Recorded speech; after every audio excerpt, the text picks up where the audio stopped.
Commissioner of the IHSAA, Paul Neidig. Hello, Paul. How are you today? Again, another busy weekend for the association right now.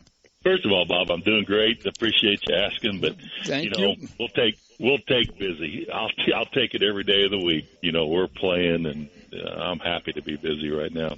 Well, we have fall weather. It has finally settled in on us. We have semi-states for cross-country. We have semi-states for boys and girls soccer, volleyball regionals, individual state championships in tennis, and week number 1 of the 48th annual IHSAA football championship presented by the Indianapolis Colts. That's a pretty full weekend for anybody. It is.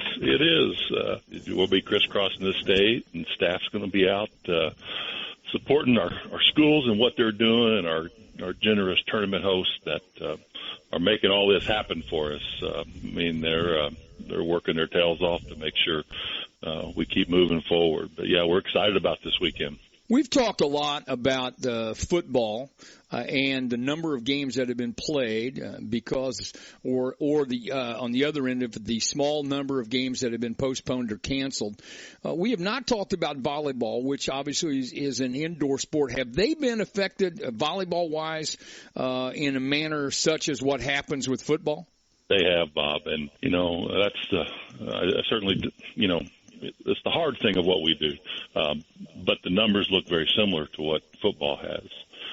We had 15 teams that were not able to compete to the completion of the volleyball state tournament this year. And primary reason was due to quarantine of their team at an inopportune time, and while during the regular season there's a chance to get through that process, but when we get close to the tournament, there just wasn't. So ultimately, we had 15 teams of 390 that were not able to compete in this year's tournament. Well, in the abstract, that's not a bad idea, not a bad situation. But if you're affected individually, you and your family, and your senior year, and all that, and certainly we had the experience of going through it last year. But I know everyone's done everything they can do. It's just unfortunate that it has to end that way.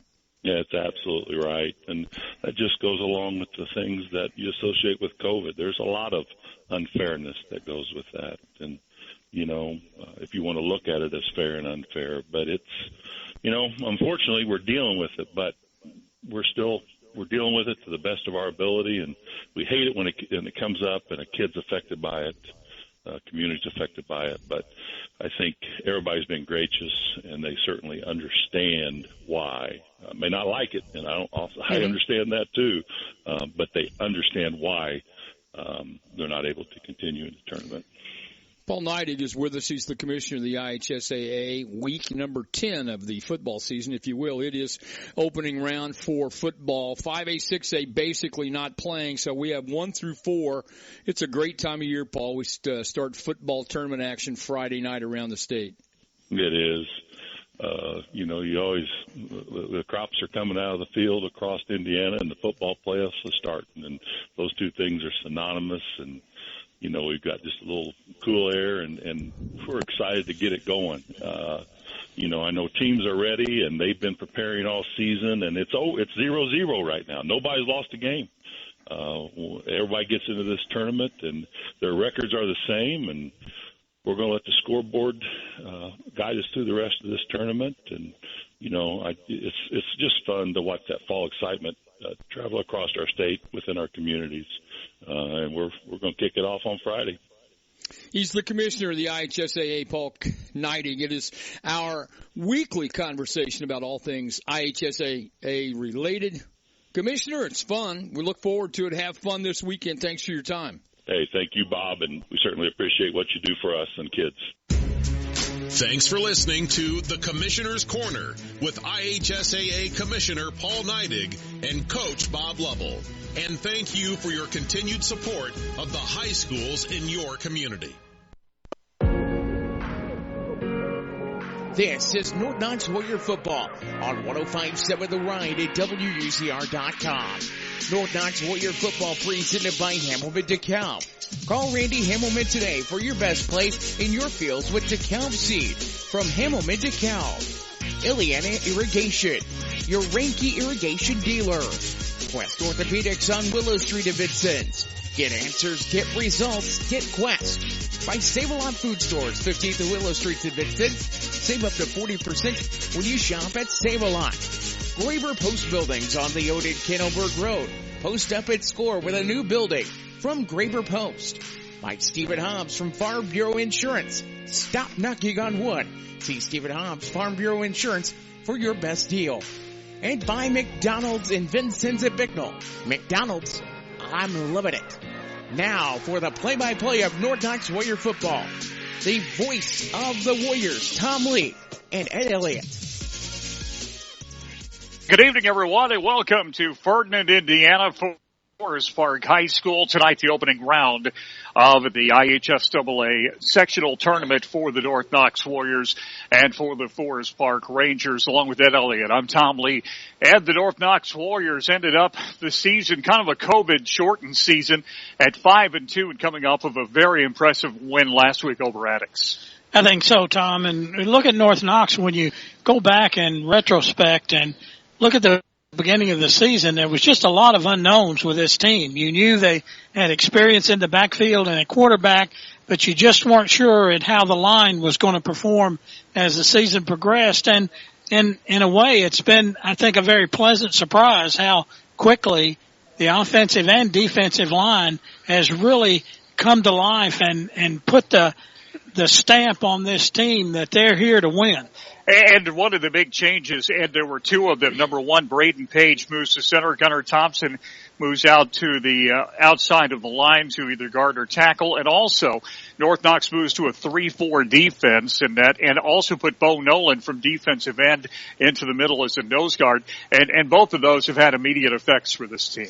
Well, they have, but I think you look at a 3-4 defense. In a lot of instances, Tom, North Knox moves those linebackers up tight on the line, and so it's almost the same thing as having 5 linemen, so to speak, to be able to stop the run. And that's something that I think they've had trouble with.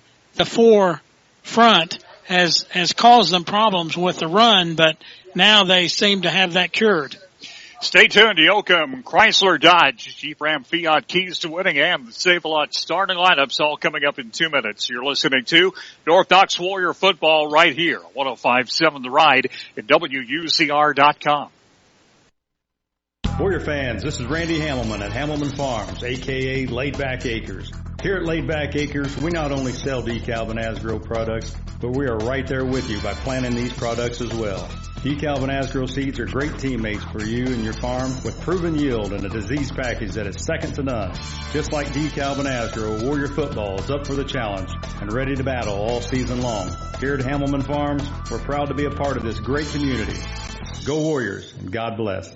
Farming is a tough business that requires tough equipment. That goes for your irrigation system as well, which is why an irrigation system from Illiana Irrigation, your local Rainkey dealer, is built to be durable and reliable. High-strength steel, superior engineering, and an industry-leading 10-year warranty on gearboxes. That is what a Rainkey irrigation system is made of. Give the irrigation professionals at Illiana Irrigation a call today to find out just how tough they really are. Rainkey, more right than rain. And Illiana Irrigation, your local irrigation experts. Built on dedication, Graber Post Buildings has earned the trust of thousands throughout the heartland. A major leader in the post frame industry, you can turn to us for advice, best price, and most durable, long-lasting products and buildings in the country. Buildings for agriculture, commercial, residential, and even new roofs. We have the staff, crews, and supplies to handle your project. Turn to Graber Post, a tradition for over 45 years. Call us today at 800-264-5013. Visit us online at graberpost.com or drop by our showroom near Odin, Indiana.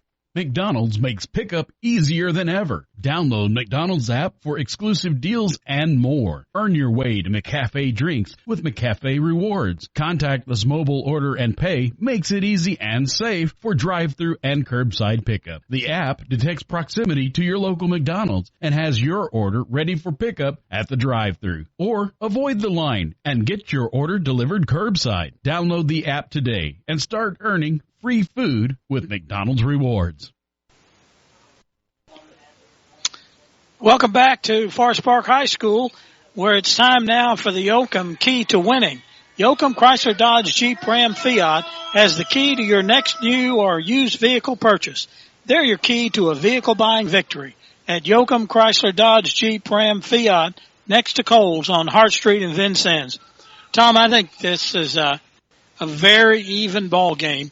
There's a lot of revenge on the minds, I'm sure, of Forest Park because they got shut out last year 25-0 in the sectional.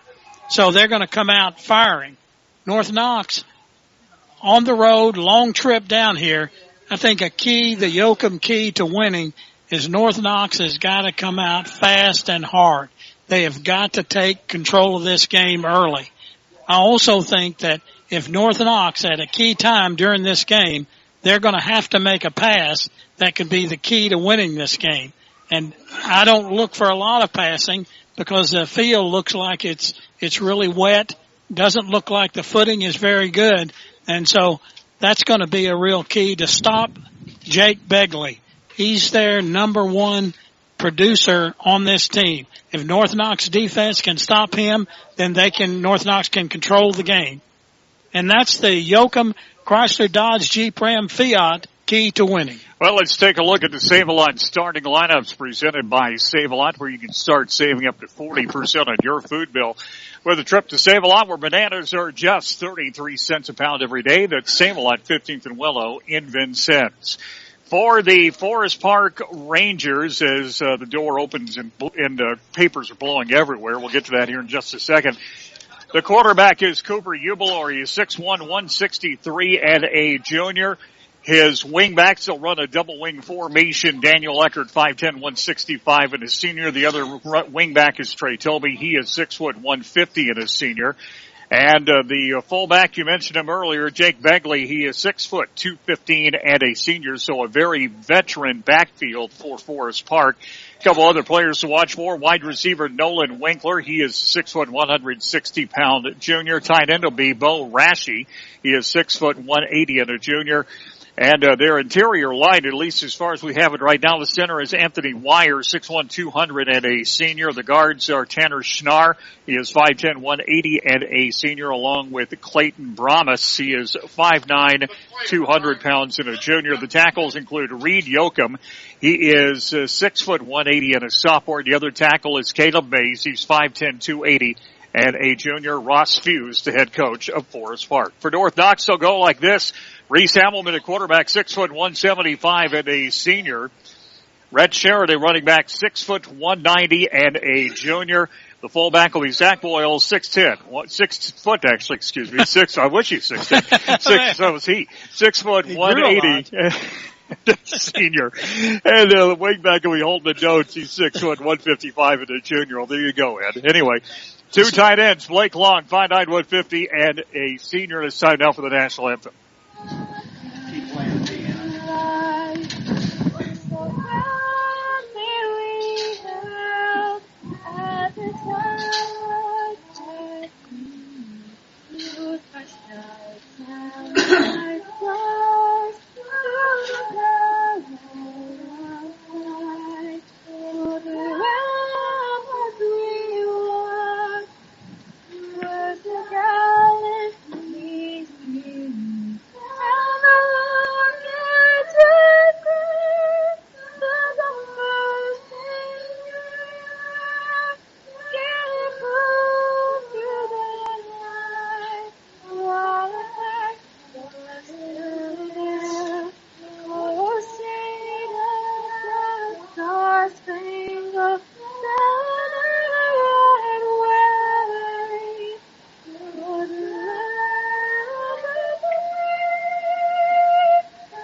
Our national anthem from here at Forest Park High School. Let's go ahead and once again take a look at North Knox's starters. Rhys Hamilton, he is 6 foot, 175 and a senior. His running back will be Rhett Sharon, 5'11", and he is 190 pounds, and he actually 6 foot, big, that 190, and he is a junior.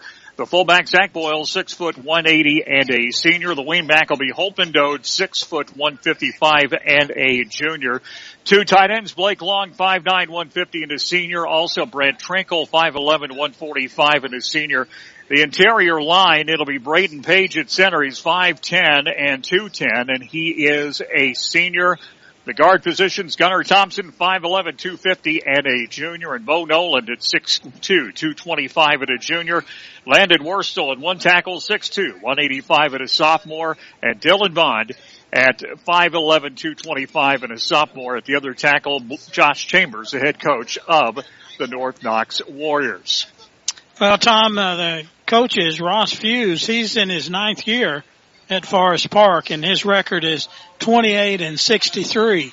And you look at Josh Chambers, he's in his 6th year at North Knox, and right now he's 30 and 30. North Knox just came out on the field, Tom. They were a little bit behind Forest Park's arrival on the field, but I think they're getting ready and look like they're fired up.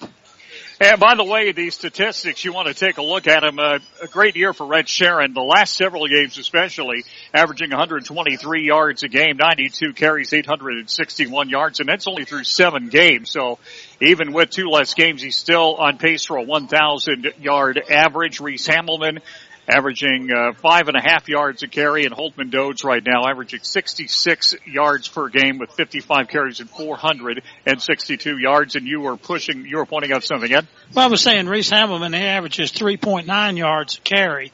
I think you had some statistics there. I just was looking at what was published in the newspaper, and okay. But when you look at those things, they've got, Rhett Sharon, he's carried the ball 91 times.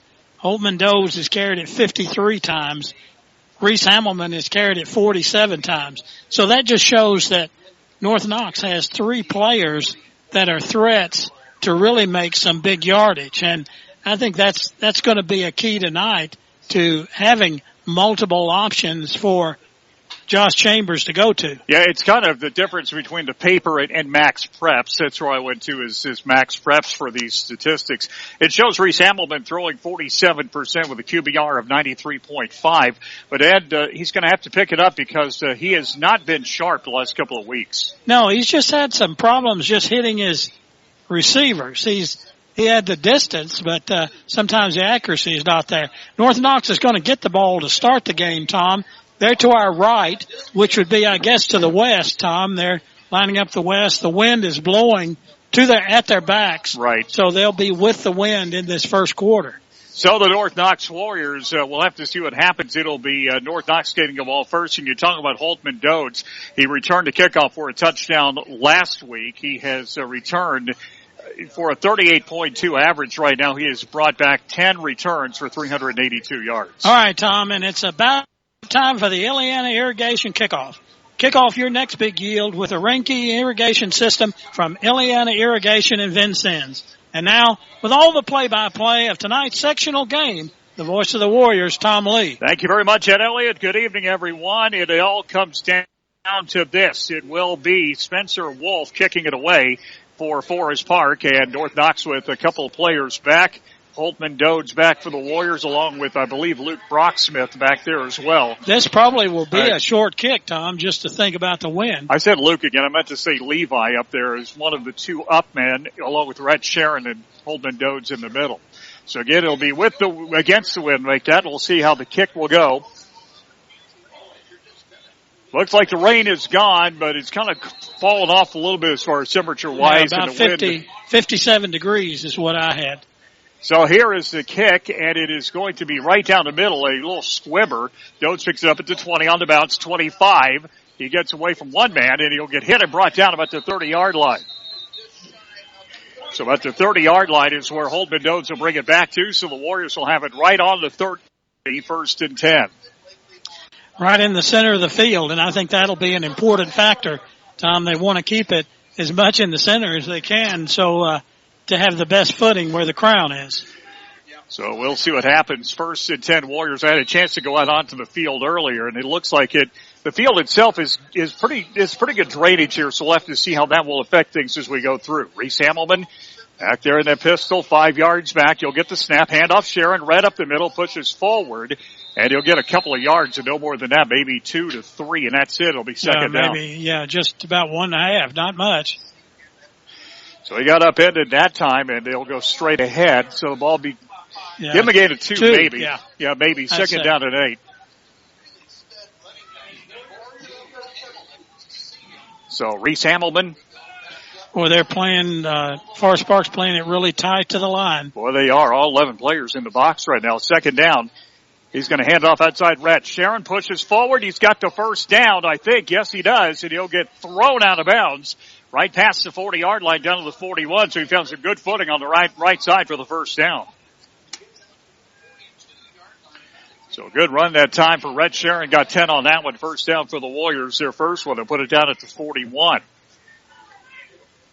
So good run at second down that time by Rhett Sharon going outside right.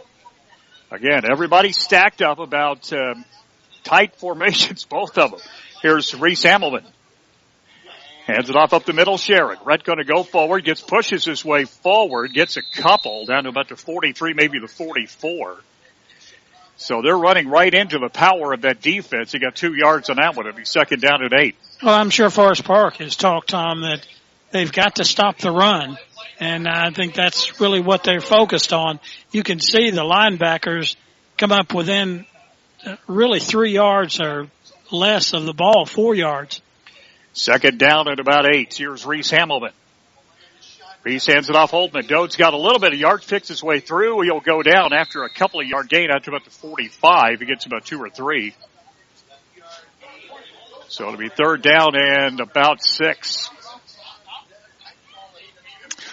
This is why I say, Tom, we got to have some key passes that can be effective in situations like this. Now, North Knox can pick up the yardage. I don't think there's any question about that. They can get 6 yards with the run, but.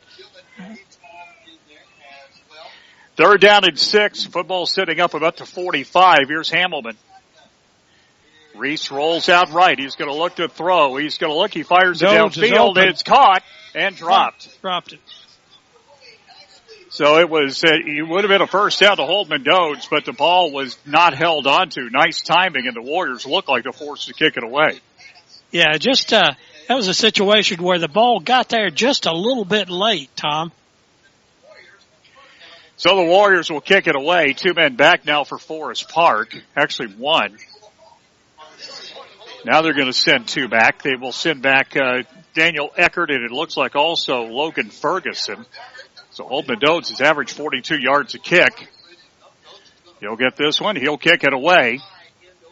And a high kick. It's going to bounce down and go inside the 5, I believe. Or is it? Yes. All the way back to about, the 2-yard line. What a kick. That was a great kick that time by Holtman Dodes. He kicked it. Of course, the wind is helpful to him. Yeah. That's about a 52-yard kick. Yeah. So the Forest Park Rangers will have it first and 10. Looks like on about the 5 or 6. I can't tell really exactly. Tell. It's hard to tell through this window. So they'll call that to 4. So first and 10, Forest Park at their own 4. So first and 10, Ubelor under center this time. So Ubelor under center with that wing formation. Ubelor going to hand it outside. They're going to try to get it outside, and they're not going to get much. He got back to the line of scrimmage and no more. I could not tell who carried, Tom. 45. That was Begley. So Begley tried to take it outside that time, and North Knox did a really nice job of bumping him down. Maybe a gain of 1. Call it second down and 9. So 9:22 left to go in the first quarter. North Knox played a field position game and did it well this time inside the 5-yard line. Second down and 9. Ubelor under center. Double wing formation for Ubelor. Second and 9. Man in motion. Going to pitch it outside. And he's going to get hit and brought down. Maybe about the 8 or 9. So it'll be third down coming up.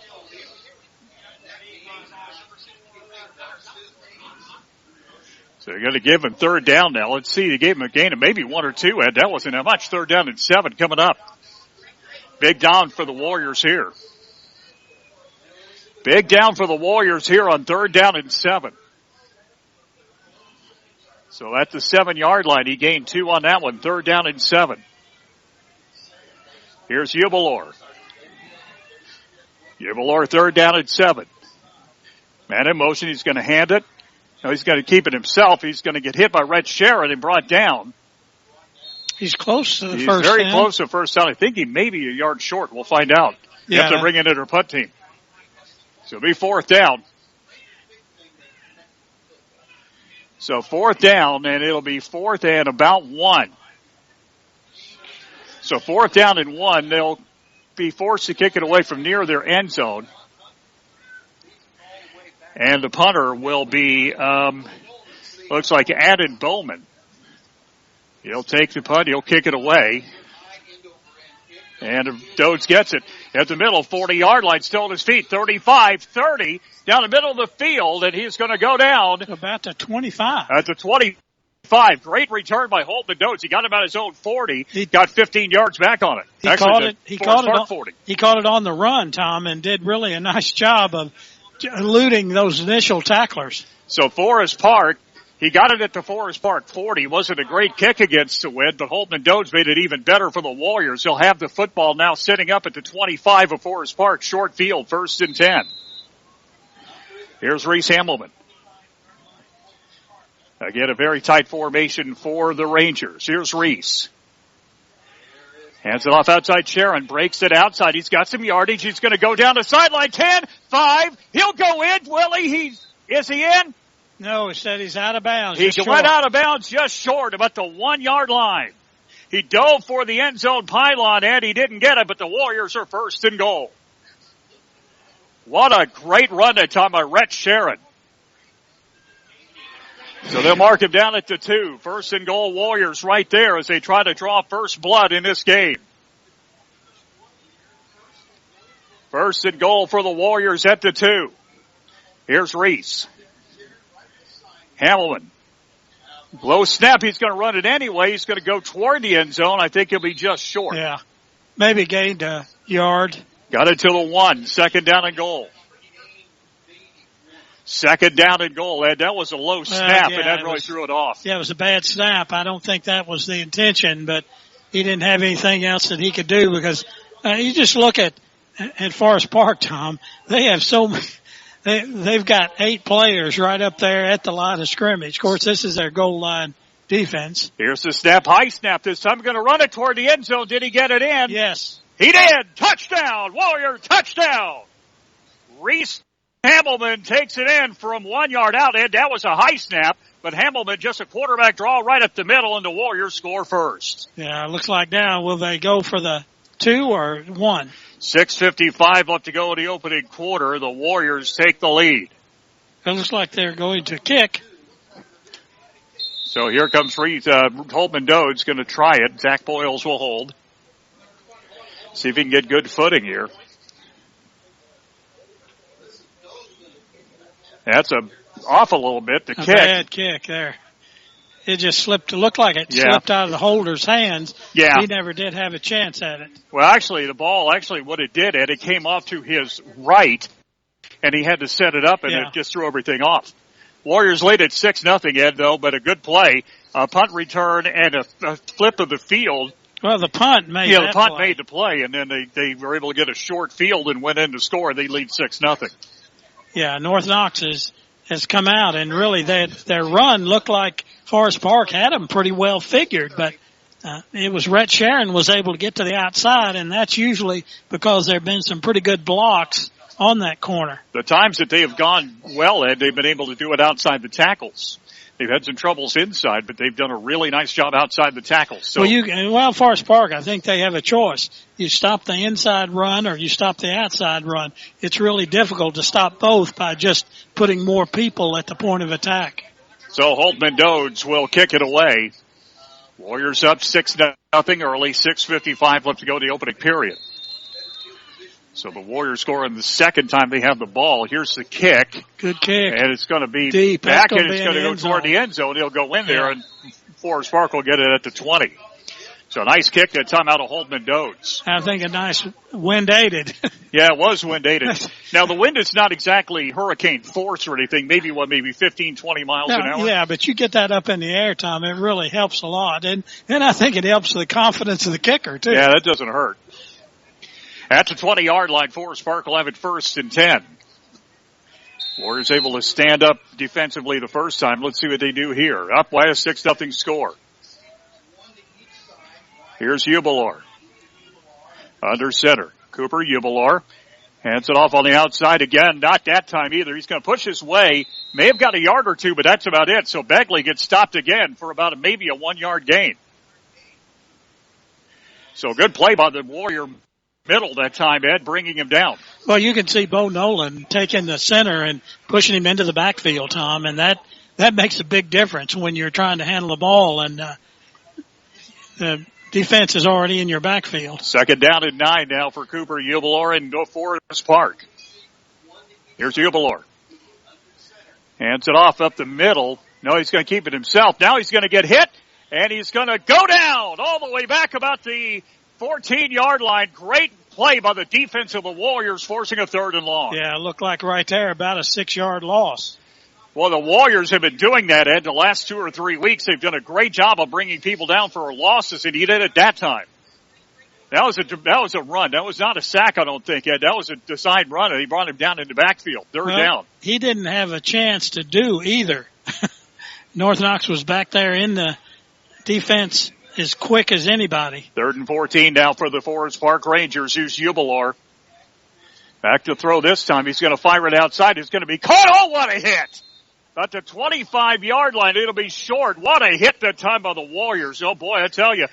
That time, Braden Thorne laid the wood to the receiver. That receiver for Forest Park was Daniel Eckert. It'll be 4th down. Yeah, it looked like I figured about a 12-yard pass, Tom. It's nice execution, but just not enough. Now we'll see if they're going to kick it this time.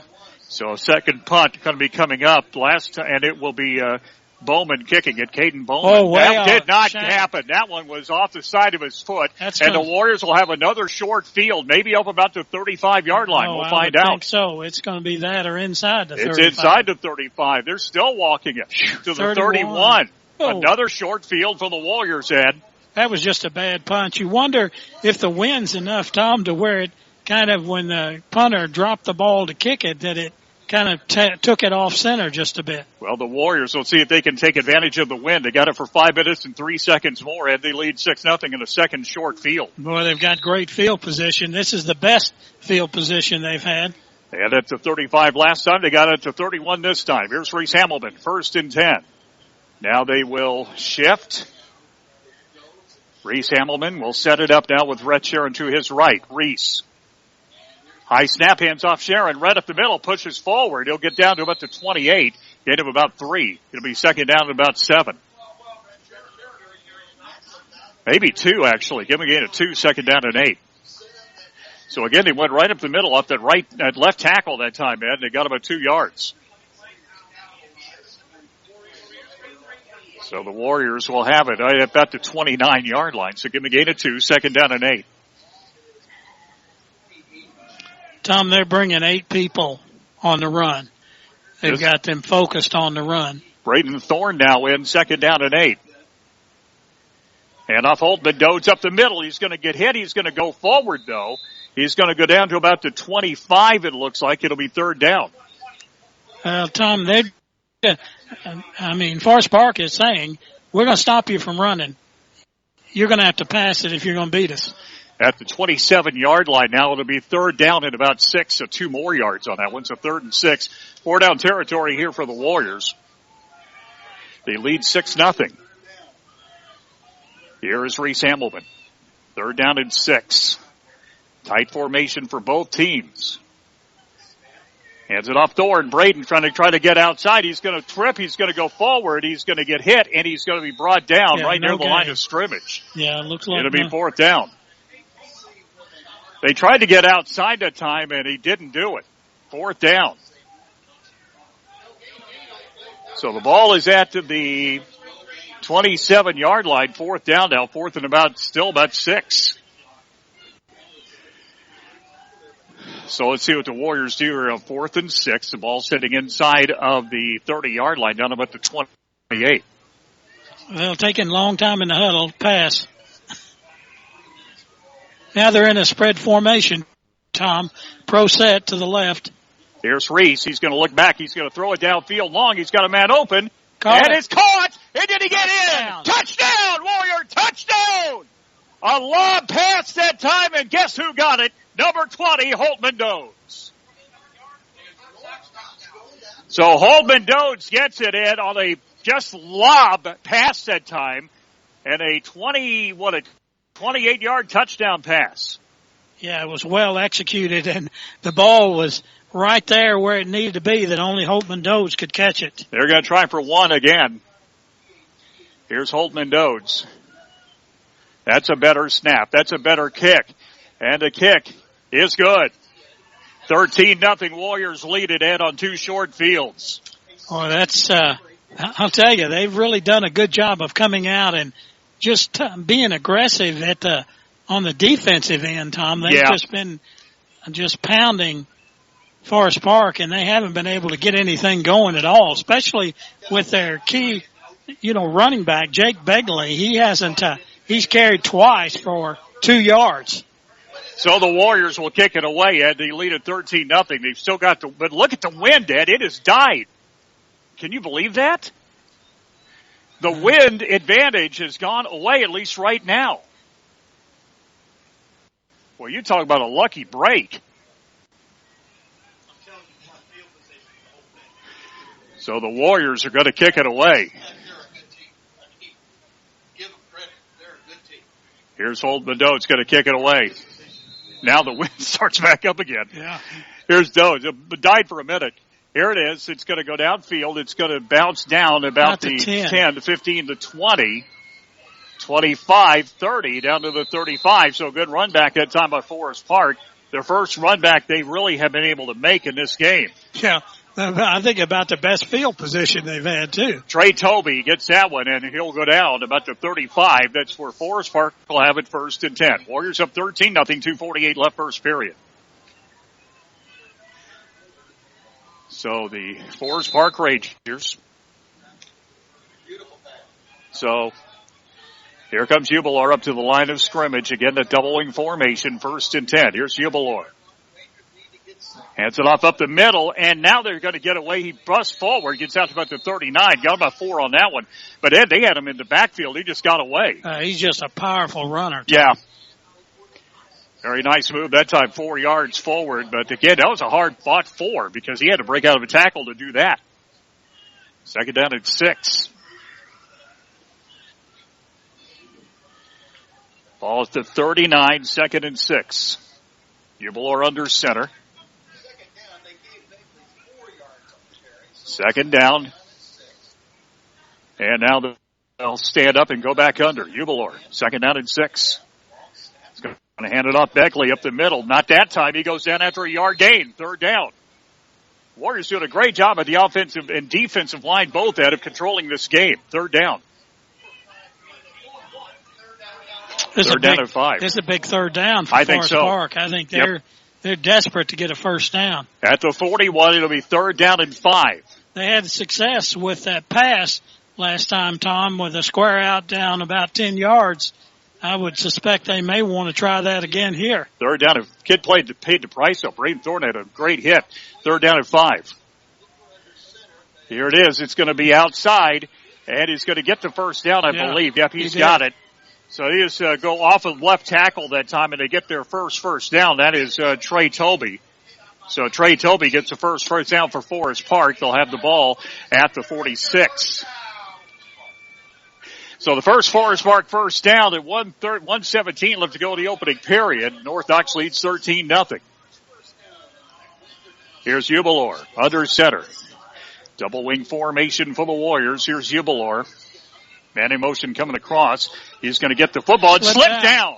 He slipped down right at about 45. He may have lost a couple of yards that time. He did. That was Begley trying to go outside. 24, Tom. Or 24, I'm sorry. Yeah, you're exactly right. That is Eckert. Yeah, Daniel Eckert. So they're trying to go away from Begley a little bit to kind of diversify their offense. And that time, Eddie just slipped going to that outside and that right side. You know, North Knox's left is pretty slick. 2nd down and 12. Here's Jubilar.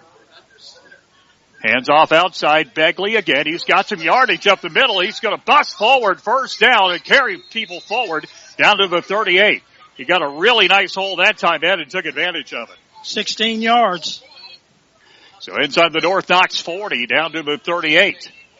And there was no one. And it looks like Begley has come up limping. He is limping. He may have taken a knock to his ankle. That's the only thing I can think of. Ball to 38.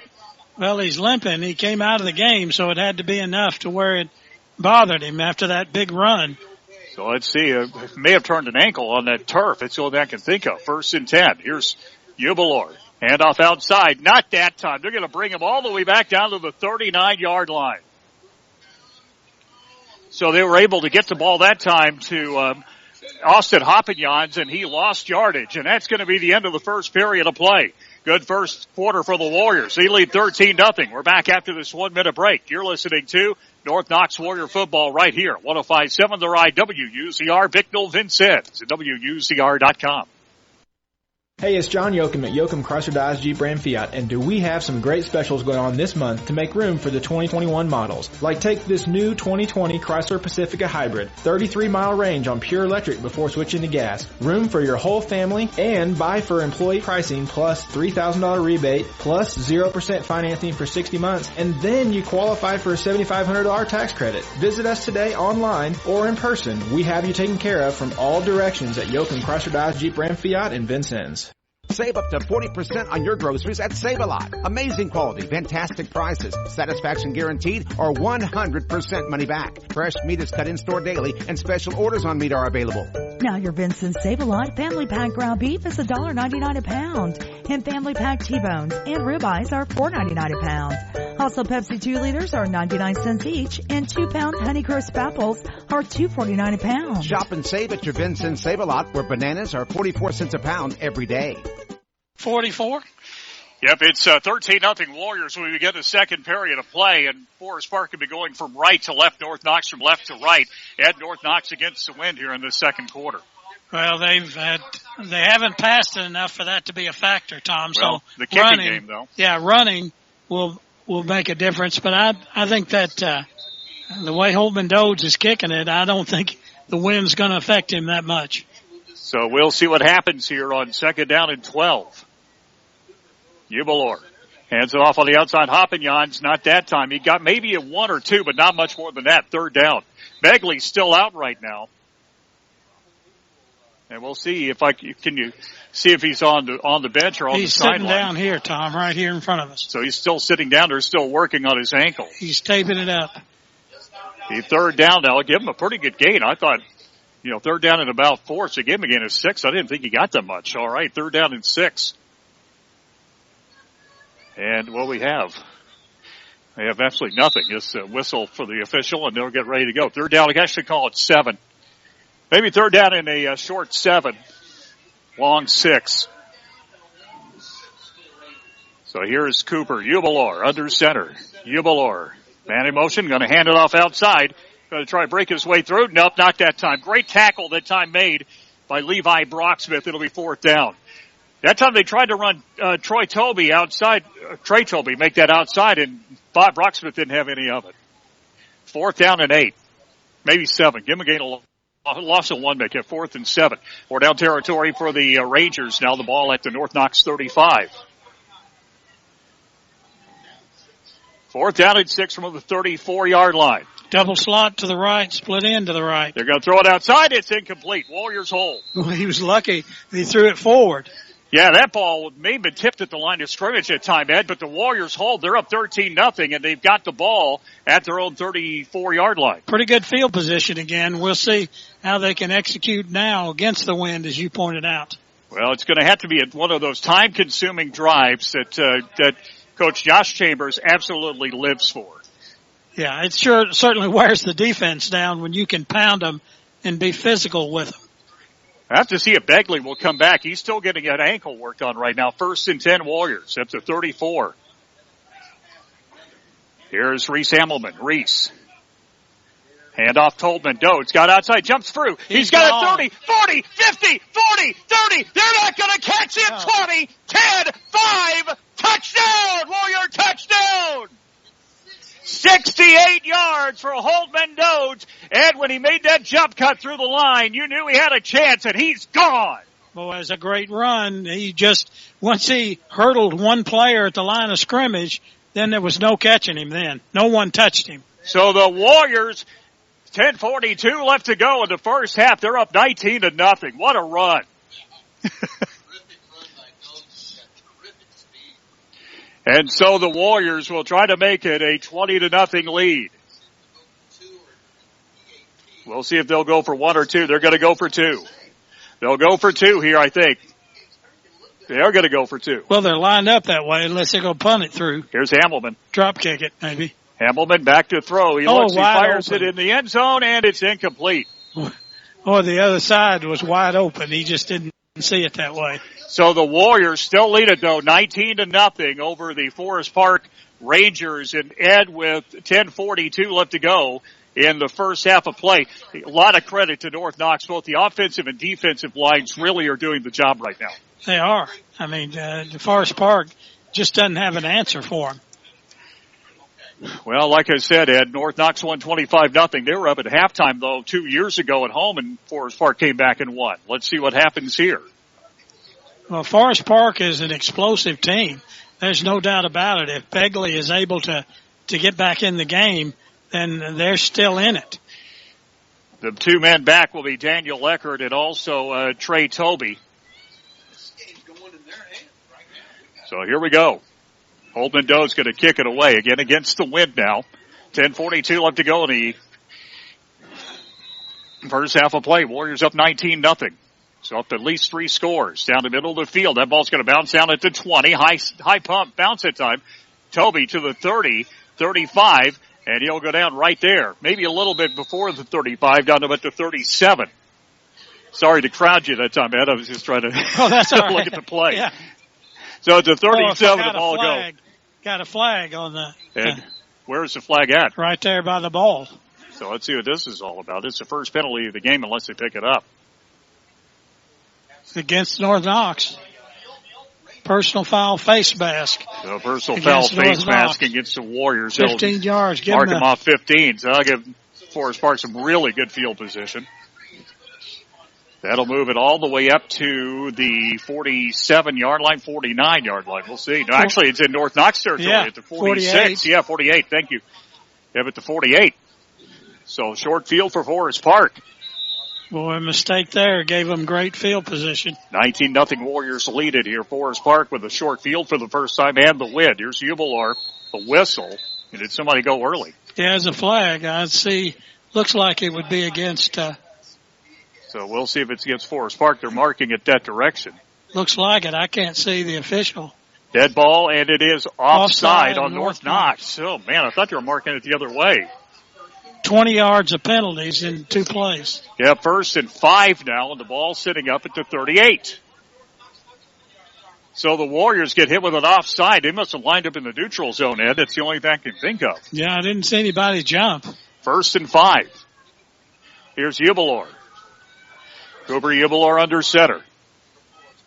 Hubelor hands it off up the middle, and this time they're going to push forward down to about the 40-yard line, so a gain of about 4 on that one, maybe. Second down and short. So it looks like Begley may be back in there, Ed. Yeah, he was, they taped up, looked like he taped up his ankle over his shoe. He's got 4 on that one. It'll be 2nd and 1. So the ball at the 39, 2nd and 1. Beckley, we thought, would play a big part in this game, and now we'll have to see how he does with that wrapped-up ankle. Hands it off. Beckley pushes his way forward. He's going to keep it himself. He's going to get hit and brought down. Got the first down, down about to 33, so the second first down or third would make that for Forest Park. So 1st and 10 for the Forest Park Rangers. They'll get it at the 32, so Cooper Hubelor on the keeper was able to get it down to the 32. 1st and 10 right there. So 2 penalties on North Knox, a face mask, personal foul face mask, and then the offside is put Forest Park down at the North Knox 32. 1st and 10. Here's Hubelor. Hands off on the outside. Coming this way. Spin move, going to go forward inside the 30, down to about maybe the 28. I can't figure out where the linebackers are, Tom. They're not getting into play. Trey Toby got that ball and took it outside, so got a gain of about 6 on that one, 2nd down and 4. So it'll be second down, the ball at the 27-yard line. So Begley back in there, wrapped up ankle and all. Second down. Here's Ubelor. Cooper Ubelor under center. Hands it off Begley up the middle. He's got some yardage. Boy, he got popped downfield a little bit, down about the 25. They're going to try to push him forward to give him forward progress for about 3 yards. It'll be third down and short. So third down and short. He got through that line, Ed, but then he got just popped a time out inside the line. It'll be 3rd and 1. So give him a gain of about 3, third down and 1. 8:31 and counting in the first half of play, and the Warriors up 19-0, and now a timeout. So a timeout, Ed, and it looks like Forest Park took the timeout. So their first timeout. We're back after this 30-second break. You're listening to North Knox Warrior Football right here at 105.7 The Ride at WUZR.com. Good evening, Warrior sports fans. Just like the North Knox Warriors take their lunch pail to work every day, we work hard at your insurance. Contact Stephen Hobbs at Indiana Farm Bureau Insurance and let him work hard for you with all of your life, auto, home, farm, and business insurance needs. It's Stephen Hobbs, your exclusive player of the game sponsor. Start with local Indiana Farm Bureau Insurance agent Stephen Hobbs at 812-882-9691 and stop knocking on wood.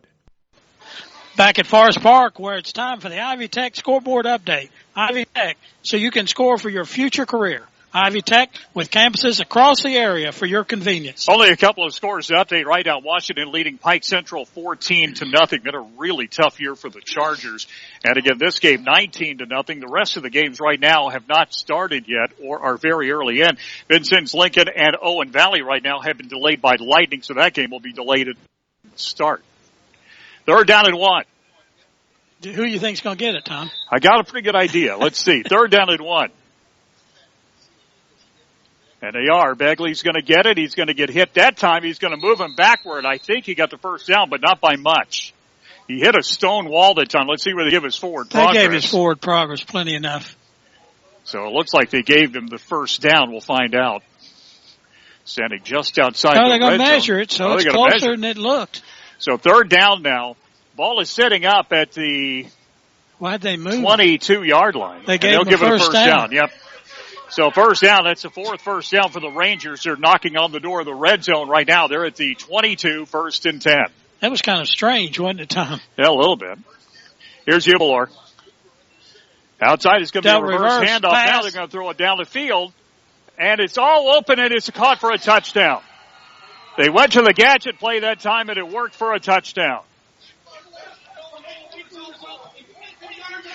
So it looks like Trey Toby was the one who caught it at that time on a little reverse flea flicker pass, and it was something out of Bill Walsh's dictionary, kind of that triple pass that time, and they worked it to perfection. Yeah, it was a nice throw. There was the receiver was so open. They're going for 2 as well. And they're going to go. No, they're going to kick. They're kicking. I see. They'll kick it. He's standing back. He's behind the pole. And there's a grounder, but it's going to be offside in North Knox. So it looks like they'll move it up. Yeah, so offside on North Knox, their 3rd penalty. So let's see if they move it up now. Try for 2 here. So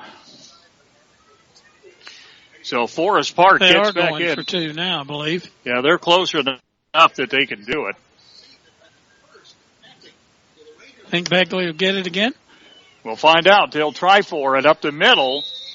Yes. And he got in.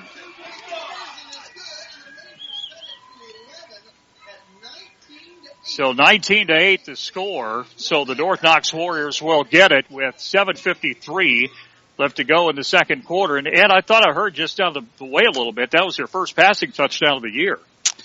Well, it was a nice welcome safe play. North Knox just kind of went for the run. And they handled it really well. And the quarterback, Ubelor, he was ready to receive it after they pitched it, and then they ran it to the left. Then they reversed it back to the right, and then they pitched it to Ubelor, and then Ubelor threw it to a wide-open player standing in the end zone. Well, what that's called is a triple pass, and it was used by Bill Walsh in Super Bowl 16. They completed it for a first down. That's where I saw it the first time. So let's see what happens here. They'll kick it away now for the second time.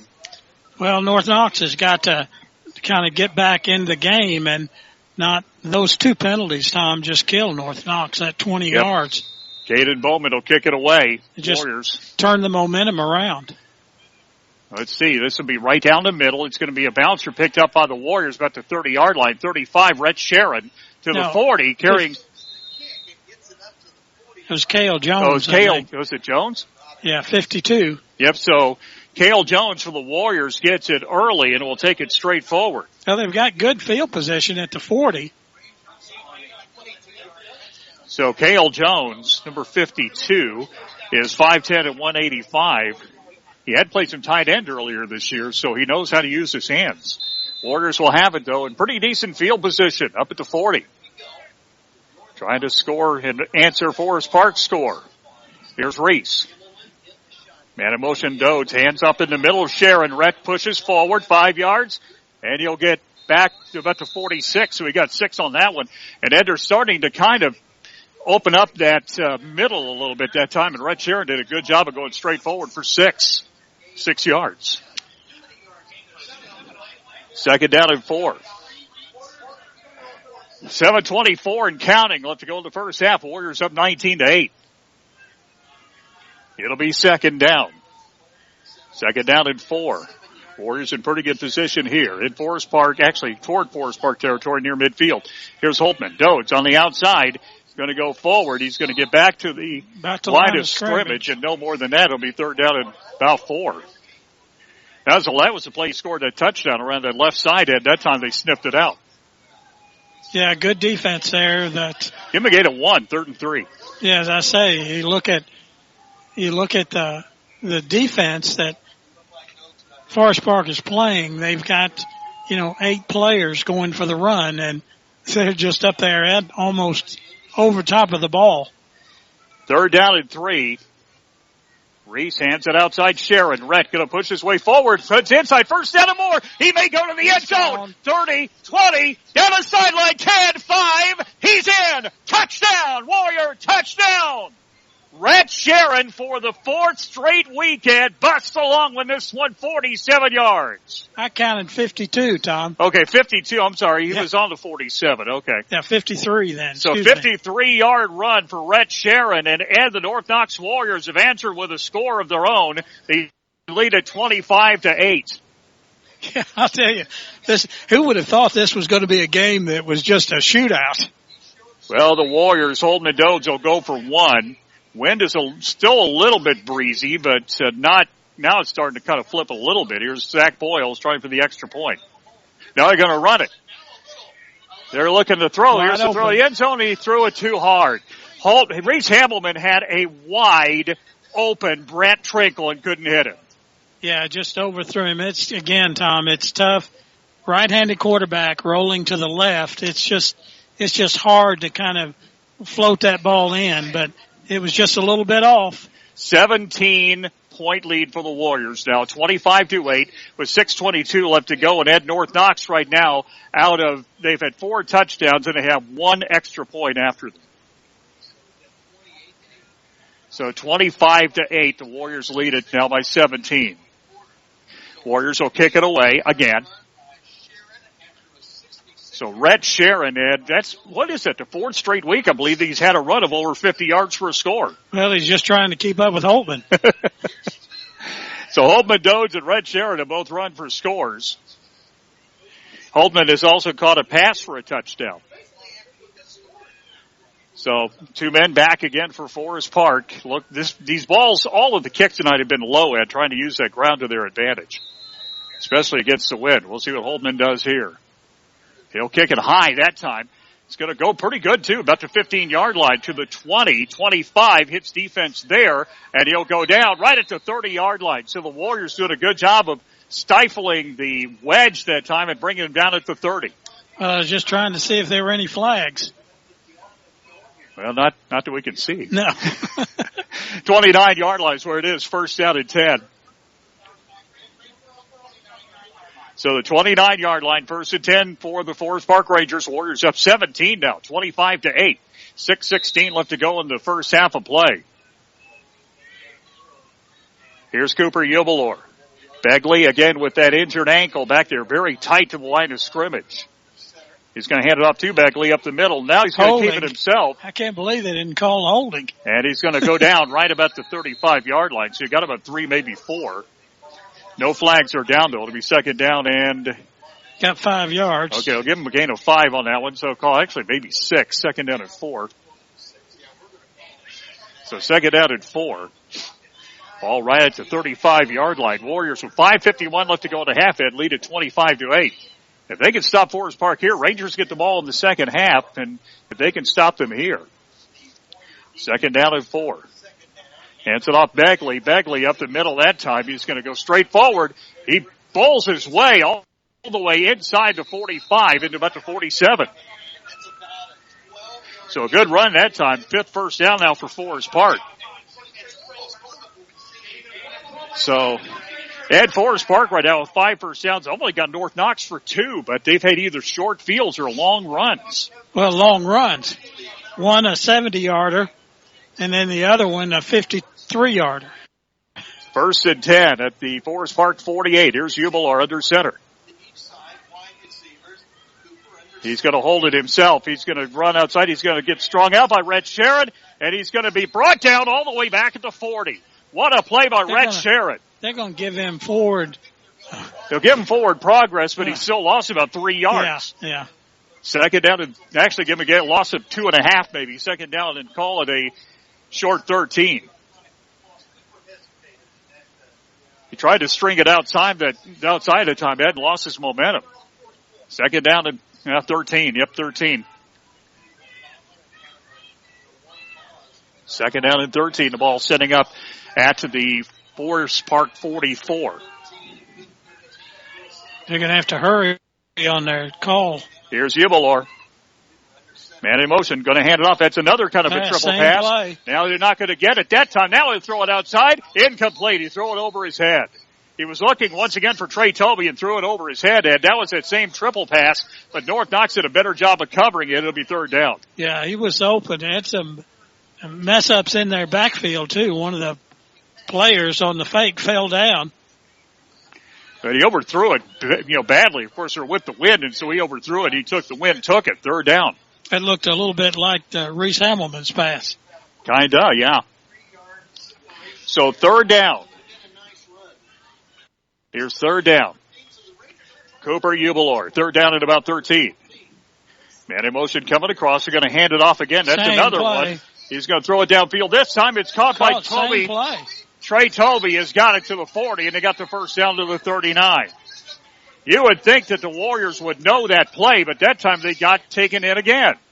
Sure did. Same play. It didn't take much to get it down there. So the North Knox 39, he did complete that one. Now it's the same play as the last one. Trey Toby down to the 39. Yeah, 17 yards. 4:08 left to go in the first half. Warriors still lead at 25-8. Here's Ubelor. Cooper Ubelor 1st and 10 at the 39. He's going to hand it off to Begley. Begley pushes it outside. Begley turns the corner, got his legs knocked out from under him after about a 1-yard gain. Great play by Holtman Doge. Yep, he got him by the legs. Yeah, took him out right there. No gain. And that's how you take down a guy of that size, is you take him out from underneath, and that's exactly what Holtman Doge did. 2nd and 10. What a game for Holtman Doge so far. 2nd down and 10. Here's Cooper Ubelor under center. 2nd down and 10. Ubelor. Man in motion coming across. He's going to keep it himself that time. Trey Toby going to go forward. He'll get a couple of yards down to about to 36, maybe a gain of 4, third down. So they're trying some deception, Ed, and they're getting a couple of yards out of it. They got about 4 on that one. 3rd down and 6. It'll be 3rd down and 6, ball up about the 35-yard line. 2:55 left to go in the half. Warriors lead at 25-8. And Ed, it is imperative they keep him out of the end zone here since Forest Park gets into the beginning of period 3. Here's Cooper Ubelor. 3rd down and 6. Man in motion coming across. He fumbled it. Here's Ubelor. He's going to hold on to it now. He's going to get hit and brought down right near the original line of scrimmage. It'll be 4th down at the 40. And a mistake that time for Forest Park had really cost him. 4th down and 8, maybe 9. So near the original line of scrimmage, Ed, and the Warriors have got a hold here on 4th down and 9 with 2:18 left to go in the half. Well, what would you think their pass play is going to be? Well, the only pass play they've completed is that deception play. They've completed it twice, once for a touchdown. Okay. But you got to wonder if North Knox is finally going to get it. Well, it looks like they're going to call timeout, I believe. So that'll be their second timeout. They're letting the clock run down. 1:55 left to go, and now they will take the timeout. So 30-second timeout right now. The Warriors lead at 25-8. 4th down and 8 coming up. You're listening to North Knox Warrior Football on 105.7 The Ride and WUZR.com. McDonald's makes pickup easier than ever. Download McDonald's app for exclusive deals and more. Earn your way to McCafe drinks with McCafe rewards. Contactless mobile order and pay makes it easy and safe for drive-through and curbside pickup. The app detects proximity to your local McDonald's and has your order ready for pickup at the drive-through. Or avoid the line and get your order delivered curbside. Download the app today and start earning free food with McDonald's rewards. Back at Forest Park High School, 1:54 left in the first half. North Knox leading 25-8, and it's time for the Ivy Tech scoreboard update.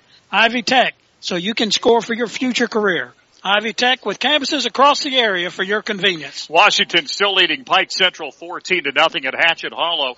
Northview and Memorial going on at Enlow Field, no score. That's very early there. Also, right now they've got this game 13-0, but it's 25-8. And I wanted to mention Vincennes Lincoln and Owen Valley has been postponed, actually delayed due to some lightning because of the storms we had here heading up toward the Indianapolis area. Yeah, and this is a big play for North Knox. Yeah. I mean, if really you look at the situation with 1:54, Tom, if North Knox can get this ball in good field position, then they've got time to score again. 4th down and 9. Here's Jubilar. Back to throw. Now he's going to look. He's going to step back. He's going to get hit. He's going to get away. Now he's going to run. He's going to run it outside, and he's going to get hit and brought down at the 42.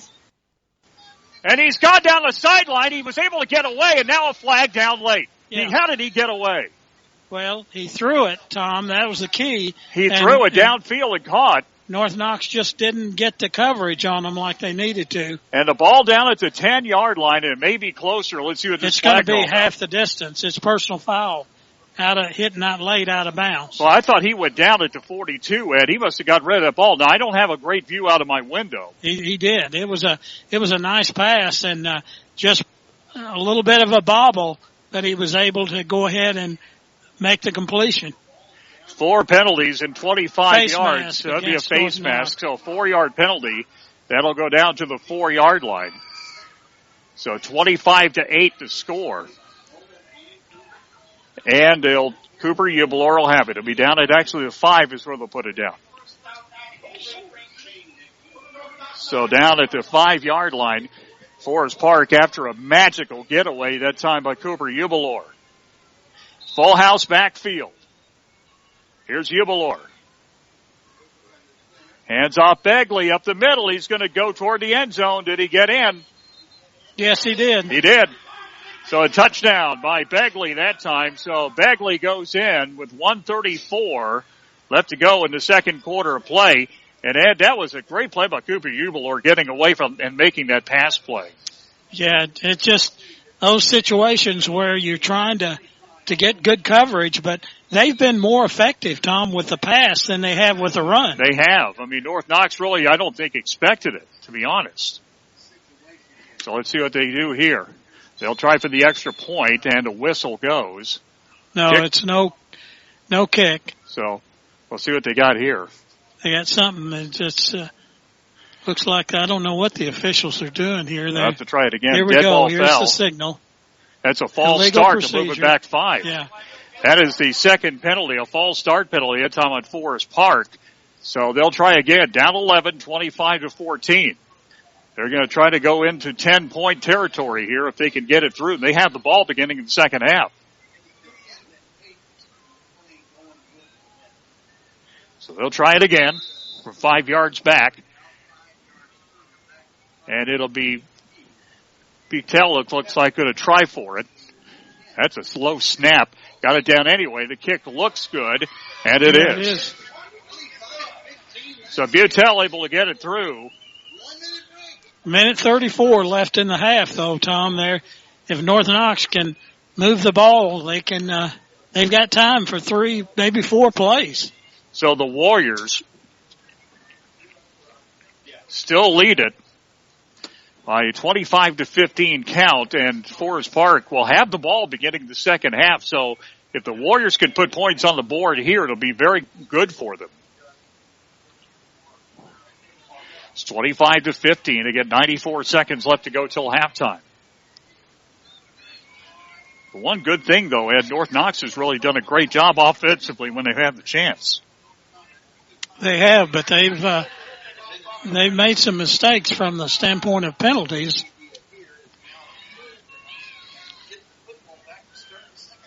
So the North Knox Warriors, after it looked like they'd stop Forest Park on downs, they were able to make a magical play, get it inside the 10, and go in and score. This will be a short kick. It'll go about the 30-yard line, 35-40, 45-50, into Forest Park territory, and out to the 47. So Cale Jones, Ed, gets that ball up and puts it into Forest Park territory, down at the 47. 1:27 left to go, Ed. North Knox still got all 3 of their timeouts. So was that Carter Lemberg you were talking about? No. Was it Cale Jones? Yeah. Okay, 46-yard line. So the Warriors have a quasi-short field, Ed, and 1:27 left to go. They lead it, actually, make it 25-15. Well, they've got plenty of time to move it down, but they may have to throw it. We'll see. They're going into the wind, and the wind's kind of picked up. Well, you can see the Forest Park, they're still playing the run for sure. North Knox has beaten it a couple of times. High snap, hand off the interior Sold. Mendoza cuts again. He's going to get hit that time and brought down after about a 3-yard gain. You got to be to the timeout. 44. How many timeouts? They got all 3 of theirs. I'm surprised they didn't take one there. Hawks still runs. 1:11 left to go in the half. Second down in about 7. Forest Park gets the ball in the beginning of the second half. It's a 10-point game now, 25-15. Here's Rhys. Hamilton, high snap, going to give it off Sharon, right up the middle. He's got it up the middle. He's going to go all the way down to the 20-yard line, Ed, to the Warriors back in the red zone with 53.1 seconds left to go in the half. 30-yard line, 18 yards. So Red Sharon up that left side again. They're going to go quick. They're going to go quickly at the 20.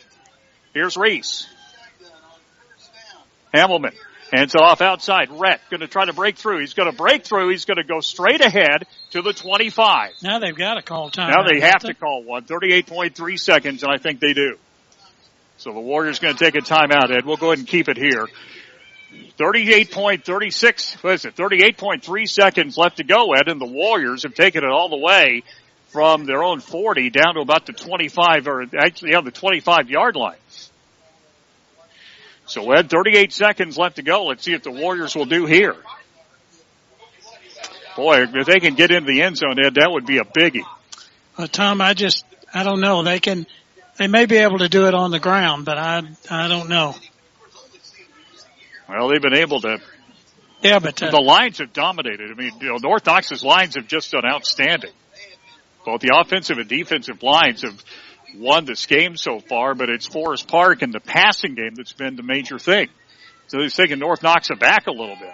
Well, 38.3 seconds, and now it's second down and 5, so on the 25-yard line. So we'll see if they can get that 25 yards in 38 seconds. Well, they still got 2 timeouts. So they've got their whole weapon arsenal to go to at. We'll see what they do. So the Warriors with 2 timeouts, I do believe. Here's Rhys Hamilton. Hamilton. Here's Rhett. Sharon, he's going back to throw. He looks, he steps out. He's going to throw it off the move. And it's Sharon. He got it. It's caught all the way down to about the 4-yard line. That's hard to believe, Tom. Rhett Sharon makes the catch, and the Warriors in the red zone now for the 3rd time. Or the 2nd time, my apology. Looks like about all the way down to about the 5-yard line. It's down at the 6. Down to 6, maybe the 7. 30.1 seconds left to go. And Ed, the first pass completion for the Warriors. Rhett Sharon comes up with it.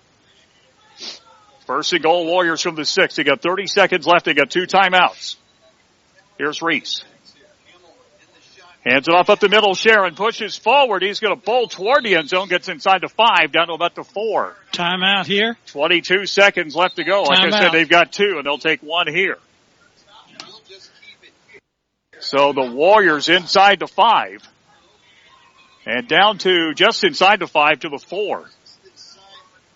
21 seconds left to go. And Ed, here's a position now where do the Warriors consider a field goal if it gets into a position where they have to get one? I think you're going to need a touchdown. Because they're at 10 yards. If they can put up 6 here, Ed, that'll be a big one to answer that touchdown. So the Warriors 25-15.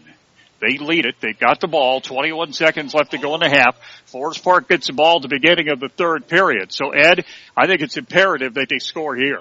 I agree. I don't think 3 is any good because they haven't shown any consistency kicking. So I think, especially against the wind, yeah. So the Warriors will have it. They'll be inside the 5-yard line to the 4. We'll see what they do here. They had plenty of time to talk it over. So everybody's on the same page. It'll be 2nd down and goal. 2nd down and goal. Here's Rhys Hamilton. Rhys Hamilton. Everything's got to be perfect. Good snap. Hands off outside. Here's Rhett. Sharon toward the end zone. He's in. Did he get in? Yes. Touchdown! Warrior touchdown! A big play that time out of Rhett Sharon. He bowled his way into the end zone. Yeah, North Knox needed that play, Tom. They need to answer that score, and they've done an excellent job at just handling the clock, managing the clock, and also managing the plays called. So Rhett Sharon with a 4-yard run answering Bagley's 4-yard run. Here's the extra point chance. That's a low snap. The kick looks good, though, and it is. And so the Warriors do get the extra point in against the wind. That was a big play. And so the Warriors up 32-15, Ed. And that was just a lot of wind in the North Knox Sails going into near halftime with 16.5 seconds left. Well, Tom, this kick coverage here may be as important as that play. Absolutely. With 16.5 seconds, they need to pin Forest Park back as deep as they can because they're going to come out firing the ball a couple of times. So they have timeouts too. They have one timeout left. Yep, they got 1 timeout left. North Knox has 1 as well. So at the 40-yard line, so the Warriors, after that miraculous 4th down escape, they led to a touchdown. The Warriors answer it with under a minute and a half in the second period. It took them 1 minute to go in and score, and they did it with one exception on the ground. They threw 1 pass play as a biggie to Rhett Sharon. So the Warriors will kick it away. 32-15, they lead it. 16.5 seconds left to go in the first half. Here's the kick. It's going to go right down the middle. It's going to go down, and they'll fall on it at the 35-yard line. So they just fell on it at the 32-yard line, Ed, and that was Logan Ferguson, the senior. So they'll have it at the 35 or 36. 16.5 seconds left to go into a half, Ed, and that was an absolutely monumental touchdown. Well, here we go, Tom. Here's the scenario. Ubor goes back to pass, fumbles the ball, and North Knox picks it up and scores again. Wouldn't that be a great way to end the half? Yes, it would. Yeah, I don't think it's going to happen, but it'd be a great way to end the half. Well, thanks, so that's a lot of confidence you have. 1st and 10. Here's Ubler. He is going back to throw. He's going to fire a little pass. Intercepted! Intercepted! The Warriors down the sideline, and you're right! Touchdown, Warrior! Touchdown! You were exactly right! Holy moly! I told you, Tom. The touchdown interception by Gunnar Thompson.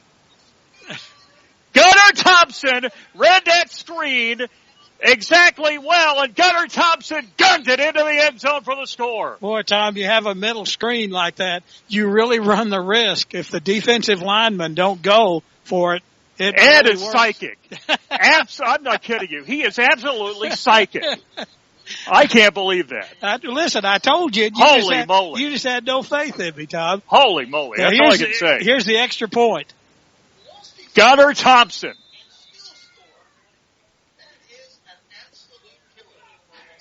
Extra point coming up. Here it is. Here's Doge. Holdman kicks it high in the air, and that one looks good. It is. Gunnar Thompson, and the last time a North Knox lineman did it, remember Dylan Wolf last year.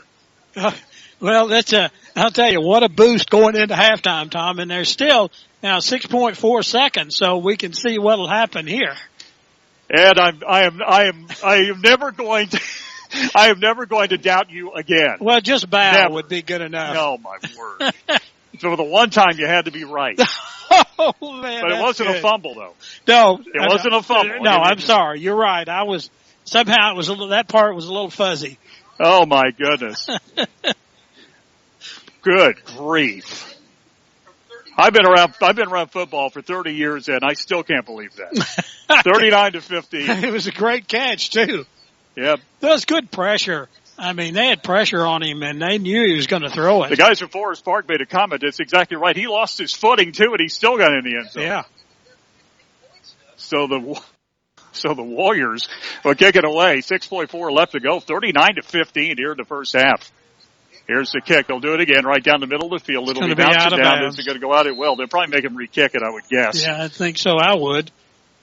They'll probably make him re-kick it. 6.4 seconds left to go in the half. Warriors, 2 touchdowns, Ed, within 16 seconds. Well, it looks like they're going to go ahead and they're going to take it. Take it, yeah. At the 35, they'll take it. I thought they'd make him kick it again. Gunnar Thompson.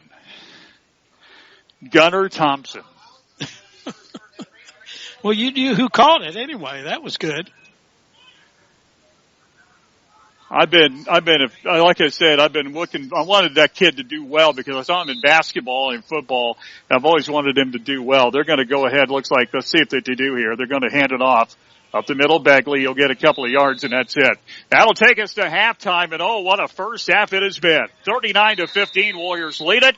Back with the halftime show in 2 minutes. You're listening to North Knox Warrior Football on 105.7 The Ride and WUZR.com. Irrigation is not one size fits all. Turn to the irrigation professionals at Illiana Irrigation, your local Reinke dealer, for the customized irrigation solution you need to improve your yields and increase your profits. With various pipe choices, sizes, and span lengths at their disposal, Illiana Irrigation can design, install, and service a durable Reinke pivot to fit any field and any budget. Call Illiana Irrigation today to learn how a customized Reinke irrigation system can benefit your farming operation. Reinke, more right than rain, and Illiana Irrigation, your local irrigation experts. This is Holly Phipps with Tough Cuts Fabrication, located in the heart of Warrior Country at 110 South Main Street in Bignell, Indiana. We offer one-of-a-kind metal art, custom monograms, fire pits, address markers, and much more. Let us help you support your favorite Warrior athlete with a custom yard sign, wall sign, or door hanger. Holidays are approaching and we've got you covered. From home decor to light industrial, we will do the tough cuts so you don't have to. Check us out on Facebook or call 812-890-1837.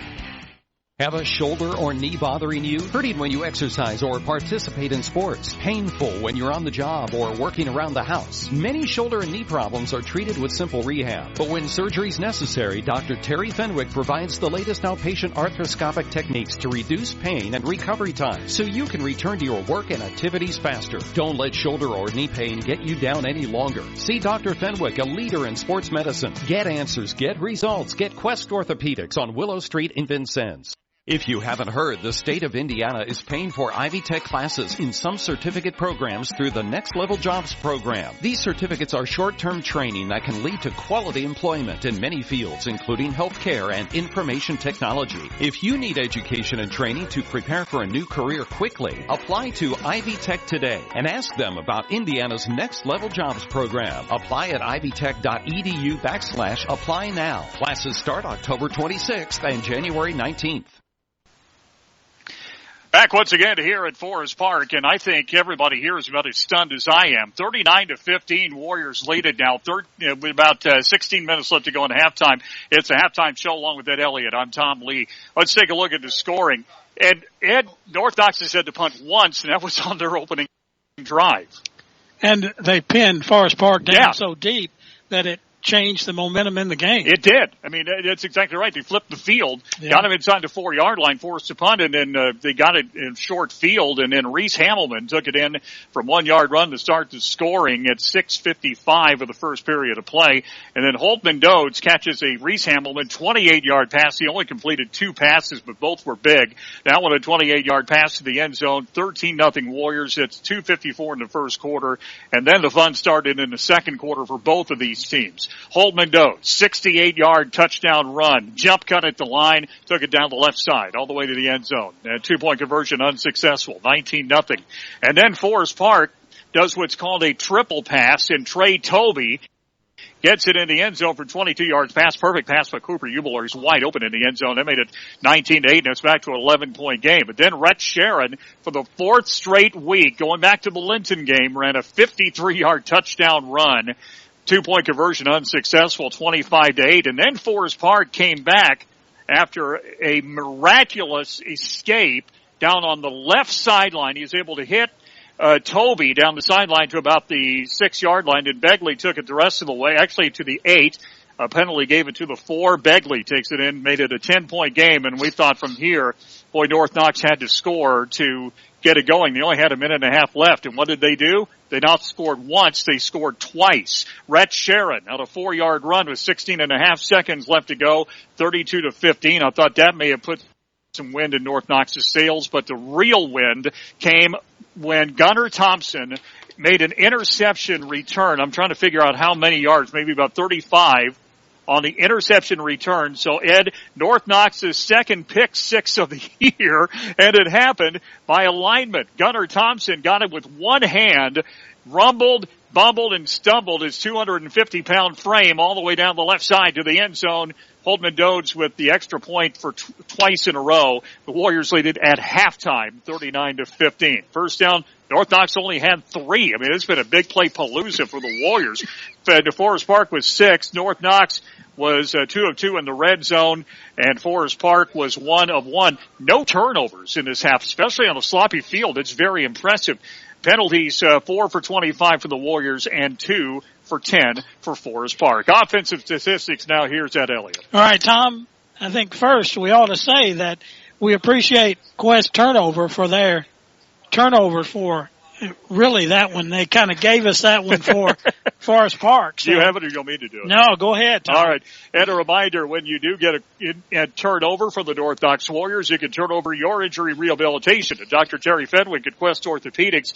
Get answers, get results, get Quest. And Ed, that was the turnover I forgot. I didn't write it down in the excitement of the moment. Gunnar Thompson with an interception. The only turnover in this game, and it went for a score. Yeah, it was a great one, Tom. And now for the statistics. Jake Begley, he carried the ball 13 times for Forest Park, but only 55 yards. Those were hard yards that he had. He had 2 long carries, one of 16 and one of 12, but 55 yards for Begley in the first half. I had Nolan Winkler carried it 1 time for 2 yards. Trey Tobey, he carried it 4 times for 16 yards. David Eckert carried it 1 time for -2, and Cooper Ubler carried it 7 times for 10 yards. So total of 81 yards rushing in the first half for Forest Park. Passing had Ubler threw the ball 6 times, Tom, completed 3 of them for 54 yards. So Forest Park had 135 yards passing and rushing in the first half. For North Knox, Rhett Sharon leads all rushers in the ball game. He had 11 carries for 128 yards. Holtman Dodds, isn't too bad, not too shabby. He carried the ball 5 times for 73 yards. Braden Thorne carried it once for no gain. Rhys Hamilton carried it 1 time for a yard. And North Knox had a total in that first half of 202 yards rushing. Passing, Rhys Hamilton did a nice job in this first half, 4 of 6, Tom, for 75 yards. So North Knox had 277 yards rushing and passing to the 135 yards for Forest Park. Yeah, and a lot of them were in big plays. I mean, when you talk about seeing everything, I mean, we saw Rhett Sharon come back and make a catch. We saw Holtman Dodds make a catch in the end zone. We saw Forest Park's Cooper Ubler act like a magician on the left sideline to get away from a turnover on downs with a long pass play, and we saw Gunnar Thompson with a one-handed interception for a touchdown. Tom, I'll tell you, that was that may be. I can see now Gunnar Thompson. He's going to want to play end. He's going to play tight end now, He said, I can catch this thing better than the offense can. But they played that bubble screen, and Gunnar Thompson just in the right place at the right time. Well, it looked like it was going to be a middle screen, Tom. They hadn't run anything like that up to this point. And then all of a sudden, it may be Ubelor thought he saw a teammate and was trying to pass it to him, but Thompson just kind of raised up, and, man, that was right there in his hands. Yep. And he was able to, as you say, rumble and stumbling. It didn't look like the Holtman Dodes or Rhett Sharon runs, but because it almost looked like Rhett Sharon in slow motion. Yeah, exactly right. And here's the thing, though. Forest Park gets the ball in the second half. Yeah. And they got to slam the door right on the opening drive at second half. I mean, right now they lead at 39-15. They're up by 24 points.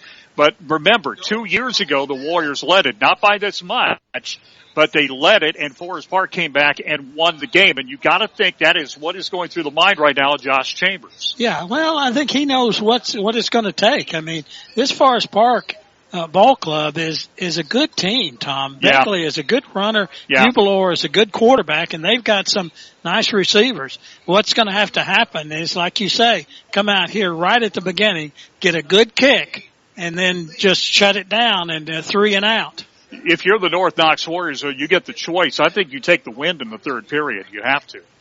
Well, I'm not so sure that it matters that much. I think I would take the win behind me in the fourth period. Well, we'll have to see. Like I said, maybe you may be right. I mean, it's all strategy. Yeah. I just think you want to be in a situation, if you're going to have to throw it, I would, to get back in the game, I'd want to have the win behind me.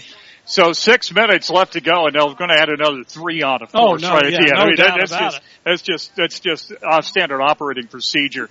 Ed, let's go ahead. We'll take a 1 minute break here, and we'll be back with an Ivy Tech scoreboard update right now on this scoreboard. 39-15. Warriors lead it. Back in 1 minute. You're listening to North Knox Warrior Football right here on 105.7 The Ride and WUZR.com.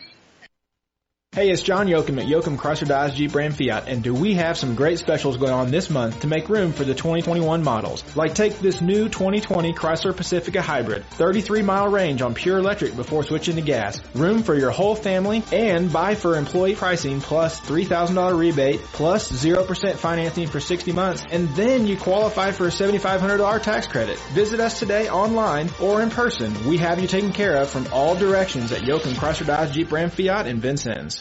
This is Holly Phipps with Tough Cuts Fabrication, located in the heart of Warrior Country at 110 South Main Street in Bignell, Indiana. We offer one-of-a-kind metal art, custom monograms, fire pits, address markers, and much more. Let us help you support your favorite Warrior athlete with a custom yard sign, wall sign, or door hanger. Holidays are approaching and we've got you covered. From home decor to light industrial, we will do the tough cuts so you don't have to. Check us out on Facebook or call 812-890-1837.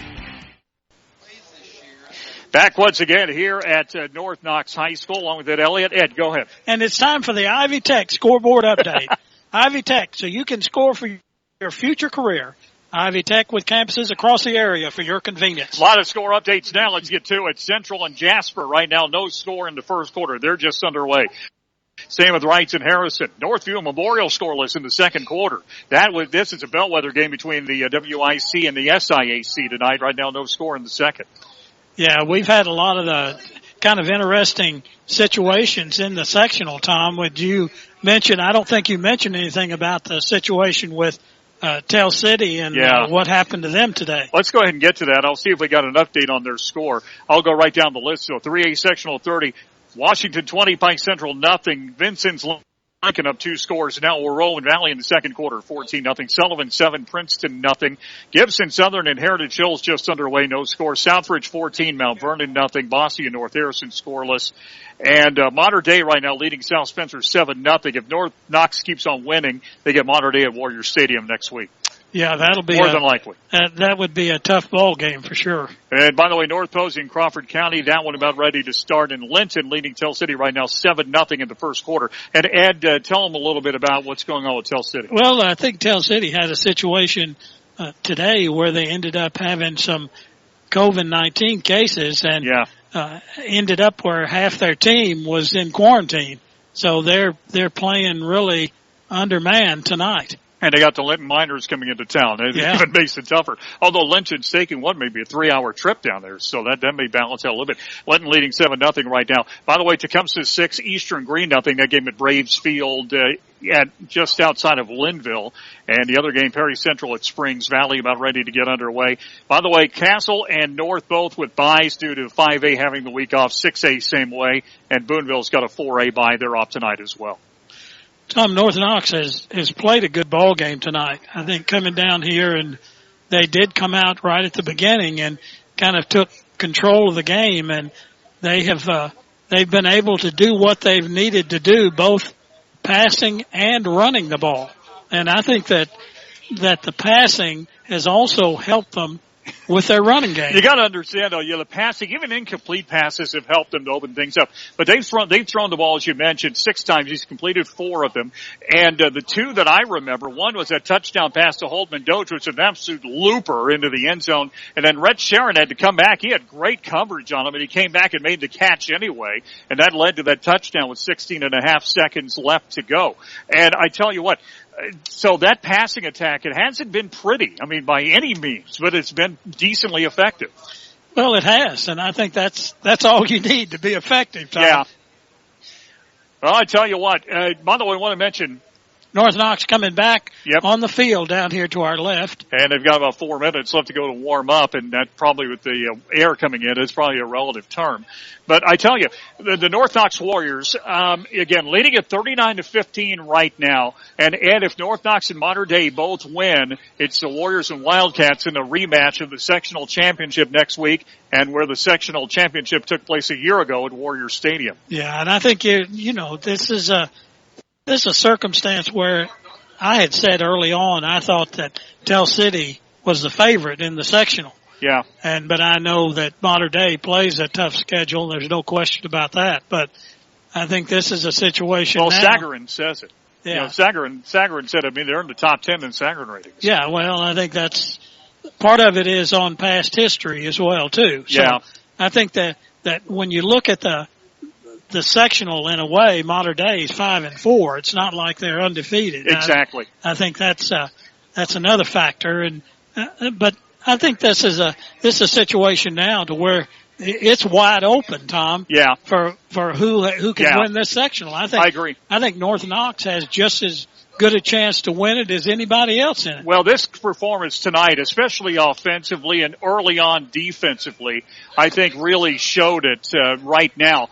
I came in here tonight, and again, we're not over. We're only at halftime, but from the first half, I've become a believer in this team. And you want to know where the difference was? 2 weeks. When they played Rensselaer Central, who played kind of a modern-day schedule, they were able to come back and make a tight game. They wound up losing in Covington, but they made it a tight game.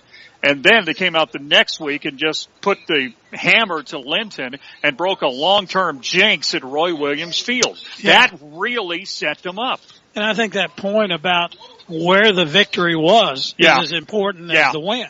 Exactly. And the method, they won 27-14. And Tom, and 14, they were the last late in the ball game is when that score came to make it 14. So they really had the game a little bit bigger spread than that down toward the end. But when you look at the circumstances, when you win like this, if you can go on the road, if they can continue what they're doing here, they got another half to go there. Then if they can do that, look at the confidence that gives you, Tom. Exactly. And then you come back to your own place next week and play a good football team. But North Knox has to feel like they're a good football team too. Well, they've shown it the last few weeks. I said last week, you weren't here, I told Josh Chambers that I said it last year about last year's team. I say it even more this year. These last 2 football teams have been 2 of my favorites as far as North Knox, and this one even more than last because I don't think anything was expected of them, especially after that week 1 game against Sullivan. Yeah, but that was really not that. Sullivan's a good football team. Well, he had a bad second half. Yeah. They had a bad, that's what I'm saying, they had a bad 24 minutes. But I think that, and in some ways, the COVID-19 lost games gave this North Knox football team a chance to gel. Chance to really come together and practice and get some things put together. And they have gotten better as the year has gone on. And I think they have advanced in what they've been able to accomplish. The skills and the execution of the offense and the defense has been better than, as you said early, that anyone could have expected. Yeah, but here's the thing now, even looking, I know this year isn't over, but looking ahead to the 21 season, if they find a quarterback, this team could be even better next year. Well, yes, I think you're right. I mean, that Rhys Hamilton will be a difficult person to replace, but it'll be wide open for next year, I believe. Yep. Well, Mason Lyons right now is a backup, and he's going to be a junior next year, so he may be, somebody you look at and get ready as well. And there may be somebody show up, Tom, that you didn't expect that may be in another position. So we'll have to see what happens again. The North Knox Warriors right now, though, still have 2020 on their minds, and right now we're getting ready for the second half, and the Warriors lead it by 24 points at 39-15. So, Ed, that's 3 scores maximum with 2-point conversions. But the Warriors can't rest on their laurels here. They have to put this game away in the third quarter. That's right. They've got to stop. Do not let Forest Park get back in the game. Exactly. They almost did. They were down by 10, and then he put up 2 scores. Well, they made some bad plays with personal fouls, some things that cost them some big yardage and gave the momentum back to Forest Park. And they are going against the wind here in period 3, and they'll take the wind in period 4. They'll kick it away. They're going from left to right. Here's the Crowder. It's going to be bobbled about the 10-yard line to the 15, to the 20, flag down, 25, and he'll go out to about the 35, but the flag down all the way back about the 20. Yeah, it looks like it's going to come back, Tom. I think it was a block in the back. So it looks like it will move them all the way back in. If it's at the 20, that'd move them back to the 10-yard line. That's where it's going. So at the 10-yard line. So the Forest Park Rangers in a hole once again. 3 penalties, 20 yards, but Ed, that put them all the way down. It's a 30-yard penalty. It took them all the way from the 40 back to the 10. I think North Knox didn't realize or 35 to the 10. Go ahead. Did not realize that there was a penalty. They were lining up out here at about the 40-yard line on defense, and now they end up getting it to the 10-yard line. So they'll move it back to the 10. So Forest Park, down by 24, has a 90-yard move to the end zone. Let's see if the Warriors, we mentioned, if they can stop them here and maybe put a score up, that would really, really put them in great shape. Well, big penalties hurt North Knox. Now we'll see if this big penalty hurts Forest Park. On the right hash mark, Cooper Ubelor, 1st and 10 at the 10-yard line. He's going to hand it off outside. It's going to go to Toby in the middle. He's going to get some yardage. He gets hit by Dodge, and he'll get hit right about the 20, so it looked like he got the first down. Yeah, he did get to the 20-yard line. So first down, so that gets him out of trouble. So good run that time. That time out of Trey Toby. So Trey Toby takes it out to the 30. That'll be a 20 make that actually on first down. So good run by Trey Toby. So let's see if North Knox, it looks like Forest Park's made some adjustments. Let's see if North Knox can answer it. So we got 10 for the first down. So out at the 20-yard line, Cooper Ubelor under center. Here's the ball. It's going to go outside Beckley. He's got some yardage. He's going to go outside. He's got another first down. He's going to go out to about to the 35-yard line. So, Ed, they're starting to run the ball better. Well, North Knox just kind of back on their heels. They better get in the game pretty quick. So nice adjustment this time for the Forest Park Rangers coming out of the locker room. They got it at the 35, so they've went from the 10 to their own 35. The Warriors have got to stiffen up right here because it looks like 25 yards in 2 plays. They can't do that all looks like rest of the night. Looks like they've been celebrating a little early. 1st and 10 now for the Rangers at the 35. Here's Ubelor. Cooper. He's going to keep it himself. He's going to get outside. He's going to get hit and brought down by Rhett Sharon. He lost the yard. Rhett Sharon got him by the heel and brought him down. 2nd down and 11. Lost maybe a half a yard that time. 2nd down and call it a short 11. 2nd down and short 11. The ball back about the 34-yard line. So he lost maybe half a yard. 2nd down. Good play by Rhett Sharon, though, getting there quickly. Here's Ubelor. Cooper Ubelor under center, man in motion. Toby is going to hand it off up the middle. Not that time. Begley now goes forward. He'll get a few yards. Got about 4. About 4. It'll be third down at about 7. So actually, he got a gain of about, 5, maybe 6 on that one. It'll be third down and 5 at the 40. Maybe 39 make that third and 6. So third and 6. Big play for the Warriors here on the 39. Warriors lead 39-15 and 9:46 left to go third period. Warriors again against the wind here in the third period. Here's Ubelor. Third down and 6. Cooper under center. Double wing formation, a tight one. Ubelor going to hand it outside, but Troy Toby. Trey Toby gets hit that time. He's going to try to go. He'll go down at the 41. He got 2, and the Warriors now a fourth down and about 4, and now a big decision coming up for Forest Park. I don't think Forest Park has anything to lose if we're going for That's it. what I would think, too. I think they're going to go. Fourth down and 4. They have to. I think at this time of the game, they have to. 9:09 left to go in the third period. They will go for it. Fourth down and 4. Big play here for the Warriors. Fourth down and 4. Well, they've had success in this situation. Yep. As I say, passing the ball. Yep. 3 wide receivers right, 1 left. It looks like Ubelor may go to the air here. Fourth down. He's going back to throw. He looks. He fires it downfield. And it's incomplete, and the Warriors hold. The Warriors hold. That wind took it again, Ed, and the Warriors hold. Well, good pressure by the defensive line, Tom. He had to rush it a little quick. Joel Butel was the intended receiver, and at any time that they have thrown that ball with the wind has carried it.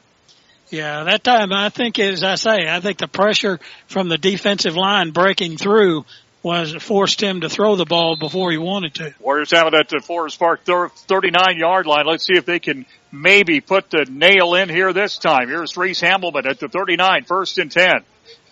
Rhys hands it off up the middle. Sharon pushes forward, 30 to the 25, and he'll go down right there. Ed, they had 11 guys within 5 yards of the line of scrimmage, and Rhys and Brett Sharon still got a first down. Well, that's just the way he's been. Oh, he's just been a bruising back end. They list him at 190. He's got to be running bigger than that, though. 26-yard line. Warriors first and 10. And that was on the left side, Ed, and he's made some big runs over that left side. Well, when they bring those defenders up that close, if the linemen make good blocks. Double-edged sword. Yes. It can hurt you both ways, but. Here's Rhys. Hamilton, a whistle. Maybe somebody moved early. It looks like that's what it is, I think. Somebody moved early, and maybe Holtman Doge. It's offside against Forest Park. Oh, man. I thought maybe it was a false start on the Warriors. Instead, Forest Park gives them 5. 4 penalties, 30 yards now for the Rangers, and the Warriors first and 5 at the 20. Oh man, Tom, this is a situation ready-made for North Knox, just to pound the ball as effectively as they can be on the ground. Again, as we mentioned, going against the wind, they haven't needed it with this running attack. No, first and 5. First and, as you mentioned, first and 5 up at the 26. Here's Rhys Hamilton. 5 yards out of the pistol. Hamilton. Rhys going to hand off inside Dodes. Holtman up the middle. He's going to get away from one man. He'll go forward near the first down at the 15. So he's in the red zone. North Knox in there for the third time, and they got the first down. 5th one for the Warriors. Warriors in the red zone, Ed, for the third time. They're 2 for 2 tonight.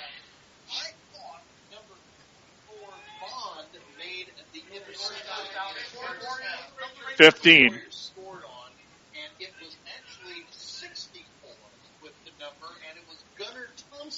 So 15-yard line. 15-yard line. First and 10 Warriors. Trying to put another nail in the coffin if they can here. Here's Rhys Hamilton. Rhys. Going to be a stretch to Boyles. Zach Boyles forward near the end zone. He's going to go down inside the 3. The direct snap to Zach Boyles. They've done that a few times, and he almost sneaked the ball into the end zone. We've seen that direct snap to Zach Boyles a couple of times. And he'll get the ball inside the 5, down to the 3. First and goal, Warriors. There's 6 first down. 3-yard line. First and goal, Warriors. They lead by 24, 39-15. Here's Rhys Hamilton. Can they get it in here? Here's Rhys. Hamilton does Boyles again. Touchdown! Warrior touchdown! Zach Boyles on the second straight. Direct snap at Elliott, and Zach Boyles goes in from 3 yards out, and the Warriors may have just sealed this game. Well, that certainly is an exclamation point, Tom, and they didn't have to do anything but just run it, and they just kept pounding when Forest Park knew they were going to run it and yet couldn't stop them. And here's the ball going to go back, and they'll try for the extra point. Here's the ball, Holdman up in the air. Nice kick that time, and it's good. Splits the upright. So third straight extra point for Holdman Dodds. 46-15. The Warriors lead this game by 31. Well, they came out in the second half and have just, as I say, put an exclamation point on their first half. Yeah. I did. I said,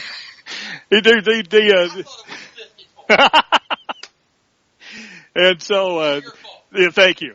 They were talking about Gunnar Thompson, and they gave it credit to Dylan Bond. So we'll have to tell him later that Bond made a great interception, but it was Gunnar Thompson. Well, they both get it. Whoever did it got equal press. I was going to say, how many times did I say Gunnar Thompson after the touchdown? Yeah, this is like equal press after the debate. 6:30 left to go in the third period, 46-15. Here's the ball. Onside. It's going to be an onside. Did the Warriors get it? No. Okay, Forest Park did. Holman Dodds almost got it. I don't know why they did that, though, Ed. Why? Just kind of... Ben Rashi was able to cover it, but why? Put that in the mind of your opponents for next week. Why? I don't know. I don't know. I didn't get that one. 41-yard line, first and 10. Well, maybe he just decided to do it himself. I don't know. We can ask Coach after the game. Cooper, back to the throw. Fires it outside. It's caught and dropped. Dropped it.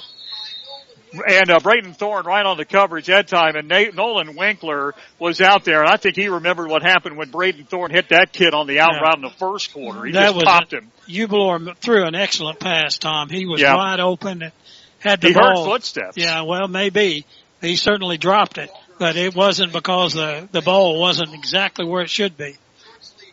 Second down, 6:25 left, third period, 46-15. Warriors lead it. Second down and 10. Cooper Ubelor under center. 3 wide receivers right, 1 left. Going to hand it off up the middle, and Bagley going to get hit by Brocksmith, and he'll go right down. Levi Brocksmith, he lost a yard. Right at that line of scrimmage. Levi Brocksmith is 5'10", 160 pounds, and he stood up 215-pound. That kid, 215-pound Jake Begley. Yeah. And I tell you what, that has been the fighting spirit of Levi Brocksmith all year. Well, it's technique and how you tackle and wrap them up. Ball to 41 to be 3rd and 11. Here's Ubelor again, 3 wide receivers out right, 1 left. Ubelor. Going to throw it outside. It's going to be caught. Slant pass up the middle, and it's going to be short by about 4 yards. They got it up to about the 44. So 4 down territory for Forest Park. I'm almost sure of it now. And Butel got the ball. You have a nice catch. So Joel Butel, the freshman, got that catch. It'll be 4th down and about 4. Oh, we've seen this scenario before, haven't we? 5:22 left to go. Warriors took a short field last time it scored. Now they're going to go again. This was almost the very same scenario as the last possession. Ubelor, 3 wide receivers right, 1 left. Ubelor, 4th down. Back to throw. Steps out. He's going to get hit and brought down. Levi Brocksmith brought him down back at the 40-yard line, and the sack gives the ball to the Warriors.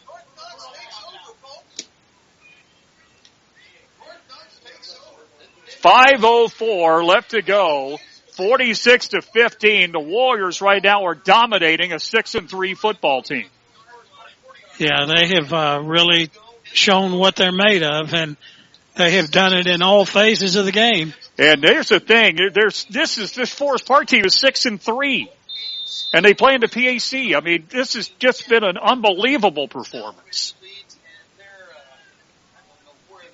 1st and 10 Warriors have it at the Forest Park 42. And it's going to be Rhys Hamilton again. Rhys Hamilton, 1st and 10. Man in motion, Doe. It's going to hand it off up the middle. It's going to be Braden Thorne this time. Goes straight ahead up to about the 38. So Braden Thorne takes it straight ahead, and he'll get about 4 on that one. It'll be, give him a 4, maybe 5 actually. No, it'll be 4. Second down at 6. I want to give him that extra yard. He got 4 on it. 2nd down and 6. So 2 things we've learned tonight. This North Knox team is for real, and Ed Elliott's a prophet. Those are the 2 things we've learned tonight. Well, I was a little bit off about prophecy. Slightly. Yeah. 2nd down at 6. So here is Rhys Hamilton. Rhys. That's a low snap. He's going to keep it himself. He's going to run forward. He goes down. He got to the 35. So that was I don't know if that was a design quarterback draw. That was a low snap, but he was able to still get about 3 or 4 yards. It'll be about 3rd down and about 3. So about the 35-yard line, Warriors have it 3rd down and 3. Yep, 3rd and a long 3. 3:57 and counting. In the 3rd period, 31-point lead for the Warriors, 46-15. Well, this time you keep it on the ground and you just grind it out again. That's what they're trying to do, is just chew up as much clock as they can. 3rd down and about 3. I think it's 4-down territory. Yep, definitely. Hand off up the middle. Here's Thorne. Braden, 1st down. He's going to go straight forward. Down past the 30, down to the 25. So another 1st down that time, and Braden Thorne takes it right up the middle. Ed, a different type of runner from Red Sharon. Red Sharon's power, Braden Thorne is speed, but if he can get a hold, man, he is dangerous. Yeah, a big 8-yard run right there. North Knox got that 1st down. And he's fresh legs, Tom. Exactly. He comes in and well, he does play defense, but yeah. Yeah, but still, I mean, offense, that's where the adrenaline comes. Exactly. You got a point. All right. 3:12 left to go in the 3rd period. Warriors driving again down to the 25, 1st and 10. This is going to be a tight formation again. Really tight. Man in motion coming across. That's a ground ball. He'll go forward. Bumped. He goes forward though, and he still gets yardage. Inside the 25, down to about the 22. That was a bad snap, Ed. He still got 3 yards out of it. Well, they can't afford those kind of mistakes against next week. Exactly. Sure. 2nd down at about 7. We'll take a look at that scoreboard here in a couple of minutes. Modern Day at last report leading 7-0 over South Spencer. That game at the Wrights Bowl tonight. South Spencer 2-7. So 2nd down and 7. So the North Knox Warriors. I'm just absolutely stunned at this performance tonight. 2nd down and 7. Here's Rhys. Hamilton hands it off up the middle. Braden Thorne goes straight ahead. He's going to go in past the 20, down to the 15, and another 1st down, I do believe. That is the 4th trip for the Warriors in the red zone. They're 3 for 3. Another 1st down. That is the 8th. Only the 8th 1st down for the Warriors. They've tied Forest Park down with 8 1st downs in this game. And they lead it by 31 points. I mean, well, Forest Park has got to be wearing down defensively. Yeah, Tom. I think so too. Yeah, they've been out there a long time. Yeah, I agree. Ball inside now, the 15, the tight formation, 1st and 10. Here's Rhys. Low snap again, hand off to Braden Thorne. He had trouble holding the ball, but he went forward anyway. He got past the 20, down to about the 17. Actually 11, so my apology, down under the 11-yard line. So picked up about 3 on that one. 2nd down. Warriors right now, if they score, I think they score, but the big thing we want to do right now is chew up clock, and they're doing that. 1:26 left 3rd period. Give them a gain of 2 that time, maybe 2.5. 2nd down, and give them a short 8. This is where they've run it to the right quite a bit, Tom. Let's see if they come back to the wide side of the field. They're on the right side hash mark. 2nd down and 8. Here's Rhys. Hamilton.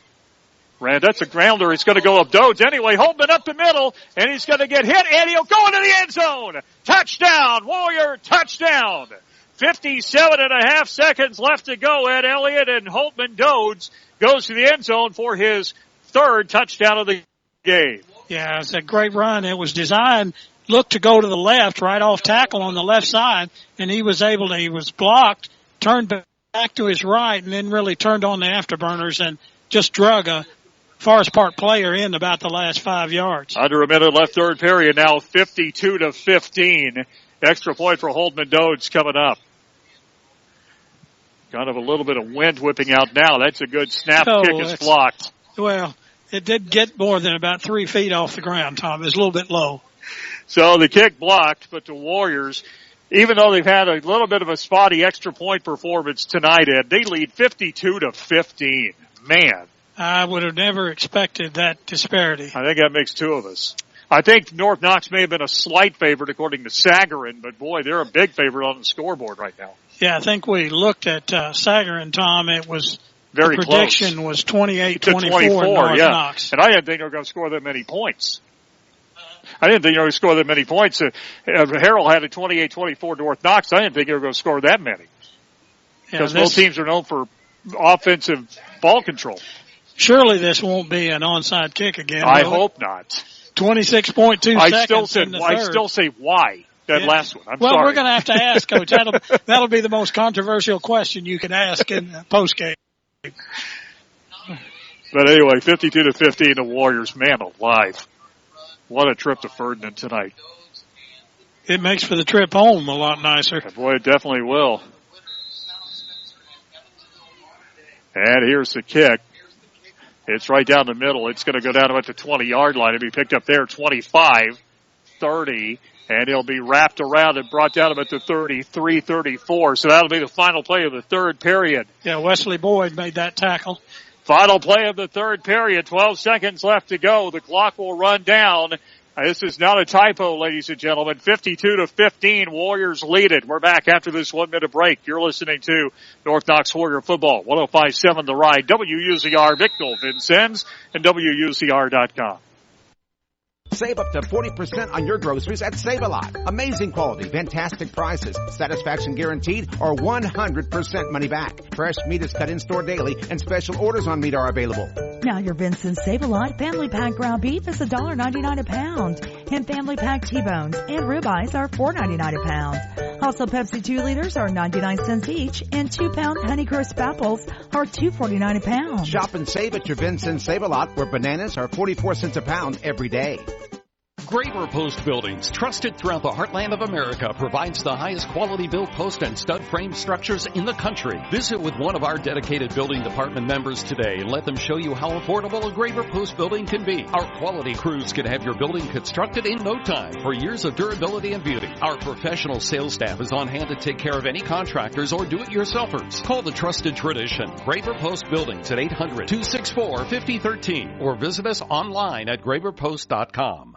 52-15 going in the fourth quarter at Forest Park. North Knox with the lead, and it's time for the Ivy Tech scoreboard update. We'll get to it here in just a second. First of all, though, Cooper Ubelor will have it first.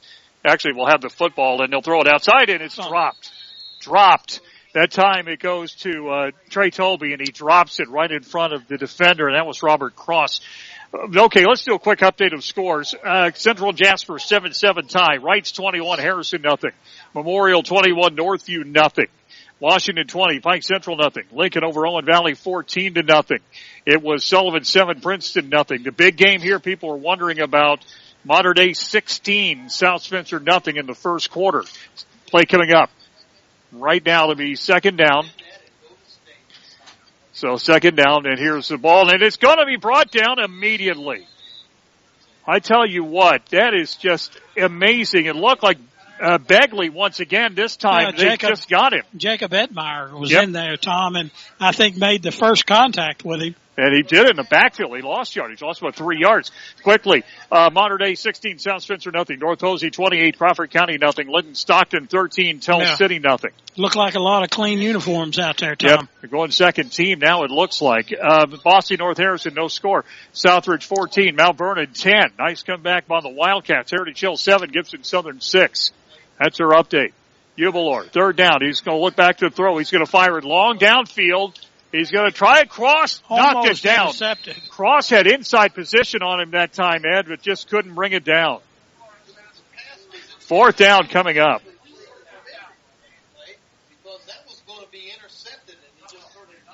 So Cross had the inside position that time, Ed, but just couldn't bring it down. The receiver played defensive back that time and knocked it down. So North Knox putting a lot of their JV team in there, Tom, right now. 10:03 left to go. Clock moving, 52-15. They're going to go for a 4th down. 4th down at the 32. Back to throw. He's going to throw it a bubble screen again. This time, Bo drops it. It'll be over on downs. And that one was almost picked off. Yeah, that was the same one that they threw and was picked off. So Keaton Wade had a shot at it, yeah. Yeah, he did, but he didn't do as good as Gunnar Thompson. 9:35 and counting, running clock now. Warriors at 52-15. Man. Good grief. Warriors will have it in Forest Park territory. Again, the wind at their back, so it's not going to matter now. They've got the ball down at the 33-yard line. Oh, this is really messes everything up, Tom. They've got those the JV team in there now, and we'll see who gets the ball. So again, as you mentioned, a lot of clean uniforms, and Mason Lyons, one of those at quarterback right now for the Warriors. Mason Lyons at quarterback. So Lyons, the sophomore. That's a low snap, going to hand it off up the middle and a couple of yards. So they're just going to go straight up the middle to Carter Lemberg, the freshman, yep. So Carter Lemberg, he's had a couple of touchdowns this year too. Well, mop-up rolls. It hadn't been. Well, still, yeah, but still. It just shows you the future is pretty bright even behind these running backs. You know, the ones they have now. 8:30 left to go in the game, and the Warriors putting finishing touches on an impressive game. Here's Lyons. Mason Lyons, 2nd down. No gain on that one. 2nd down and 10. Here's Lyons. Hands off outside Lemberg. Carter got some yardage. He's going to push forward, and he will stumble forward, actually. Get maybe a couple of yards. It'll be 3rd down. Yeah, didn't follow his blockers. He turned back inside, and Forest Park was sitting there waiting on him. 3rd down and 8. So he got a gain of 2. Again, Carter Lemberg, a freshman. So this has really been good experience for a kid like that. Carter Lemberg. By the way, I want to say, while I hear the other guys down here talking about cross country, good luck to South Knox's boys and girls tomorrow, and a couple of Vincennes Lincoln runners as well in the cross country semi-state tomorrow at Brown County, and the Lincoln volleyball team as well at Corridon Central. 3rd down. He's going to keep it himself. Lyons up the middle, going to get blitzed over. That time he may have got a yard. That's about it. 4th down coming up. So Mason Lyons trying to quarterback draw that time. He got a couple yards out of it. 4th down and 6. 7:14 left to go. And the Warriors next weekend looking a lot like Modern Day at Warrior Stadium. The rematch. I think this will make sure Modern Day doesn't look past North Knox. So the Warriors now, if they can hold on and win this one, I don't see any reason they won't. They have won 2 out of 3 now against Forest Park in football. Here's Mason Lyons. Lyons, 4th down. He's going to hand it outside up the middle, and they're going to swing him forward. And that was Caleb Bottom who went straight forward. And did he get the 1st down? He did. Caleb Bottom got the 1st down at playing in a Holtman Dodes area. Got the 1st down. 21-yard line. So the Warriors 4 of 4 in the red zone, and they're knocking on the door for the 5th time in there.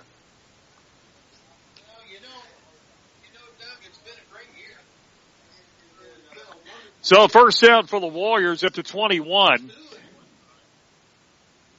Mason Lyons. Lyons, handoff up the middle. Lemberg, Carter gets outside. He's going to go down at the 15. So now North Knox's runners starting to run a little bit harder. He got about 6 on that one. 2nd down and 4. Well, I think they've got what Forest Park's put in there Close to their JV team as well. Yeah. 5:36 left to go. The Warriors have it at the 15-yard line. They lead 52-15. Well, it's a great experience, Tom, for younger kids to get a chance to play in a sectional. Yeah. And we've seen them a few times this year, and the second team has looked pretty decent when they've been in. Here's Lyons. That's a low snap. He's going to have the middle. Lemberg, Carter goes straight forward and down to about the 10. Boy, they're trying everything they can to get Lemberg a touchdown. Well, he had one, last 2 weeks ago, and against North Davies. He'll be just shy to be 3rd down and 1. Clock continues to run. 5 minutes left to go. 52-15. The Warriors lead it. And the ball down about the 10-yard line. They got to get it down about 3rd down and maybe about, a half a foot? Yeah, not maybe much. 6 inches? Yeah. Not much. 3rd down about 6 inches. Here is Mason Lyons. Slow snap again. He's going to give it bottom. Caleb up the middle. Touchdown! Warrior touchdown! Caleb Bottom gets it into the end zone, and Ed, that pretty much makes it complete. Yeah, North Knox hadn't passed it. They've just run the ball and run it effectively in this second half. So Caleb Bottom with a 10-yard run with 4:10 left to go in the game. And the Warriors now lead it 58-15 pending the extra point. So here is Caleb. Actually, correction, here's Old Mendoza trying for the extra point. Yeah, they put the regular. That was back. He'll get it up. It looks like it's good. It is. So Holman Dodes with the extra point. 59-15 at 3:46 left to go. Yeah, that's pretty remarkable, Tom. I thought that North Knox came out here and took charge of the game, and it looked like Forest Park was going to be in there with them. But I think you look at Begley, Jake Begley. He just never could get it going, Tom. Well, Ed, if you wanted to talk about this game, there was a storm that came through here earlier, but tonight the North Knox Warriors provided the thunder and lightning. I think they brought it with them on the bus. I think so. There was a storm that came through here earlier, but the North Knox Warriors put a second storm together in this one. I mean, it's just been unbelievable. Unbelievable. A lineman with a pick six, 2 or 3 big runs. So the Warriors will kick it away again, 59-15, 3:46 left. So Old Mendoza kick it off again. Get a lot of work with his leg tonight, too. That's going to go back. It's going to be taken up. Down. And he went down. He went down on his knee. So he went down on the knee. So it'll be Forest Park. And I tell you what, you got to feel a little bit. That's Justin Allegri, the freshman who got that one. But you got to feel a little bit for Forest Park. I mean, they had a great season, 6-3, but they lost to Southbridge 38-0 last week. That was kind of expected a little bit. Southbridge, a fantastic team. But this game tonight, I mean, this is, North Knox, even if that wasn't a perfect performance, but it was close enough. Well, the only thing that really hurt North Knox were those penalties. Yeah. That gave Forest Park the opportunities to score pretty easily. They let down a little, I'd say just a slight, maybe in the second quarter and into the third, but that's about the only thing, and that's really nitpicking No, it's more than anything else. Not enough to matter. Yeah, that's really nitpicking, I think, more than anything else. It is. Thank you. Henry Hagedorn, the quarterback, and a handoff up the middle and a couple of yards. And they gave it right up the middle that time, and it went to Aaron Beckman, the freshman. So Aaron Beckman, the freshman, takes it, and it'll be second down. So he got about 3 yards on that one, second down at 7. 2:27 left to go, and this is going to be a fun hour-and-a-half ride home. And so it'll be second down at 7. Hagedorn going under center. Double wing formation once again. Man in motion coming across. And he's going to fumble it. It's going to be fouled. And the flag is down. Is there a flag down? No. No, I don't think so. And back into the 8-yard line. So went the wrong way on that one. They tried to look like a pitch outside. It just went away from him. He lost about maybe 10 yards. It'll be third down back inside the 10. Third down and 13. 1:41 left to go.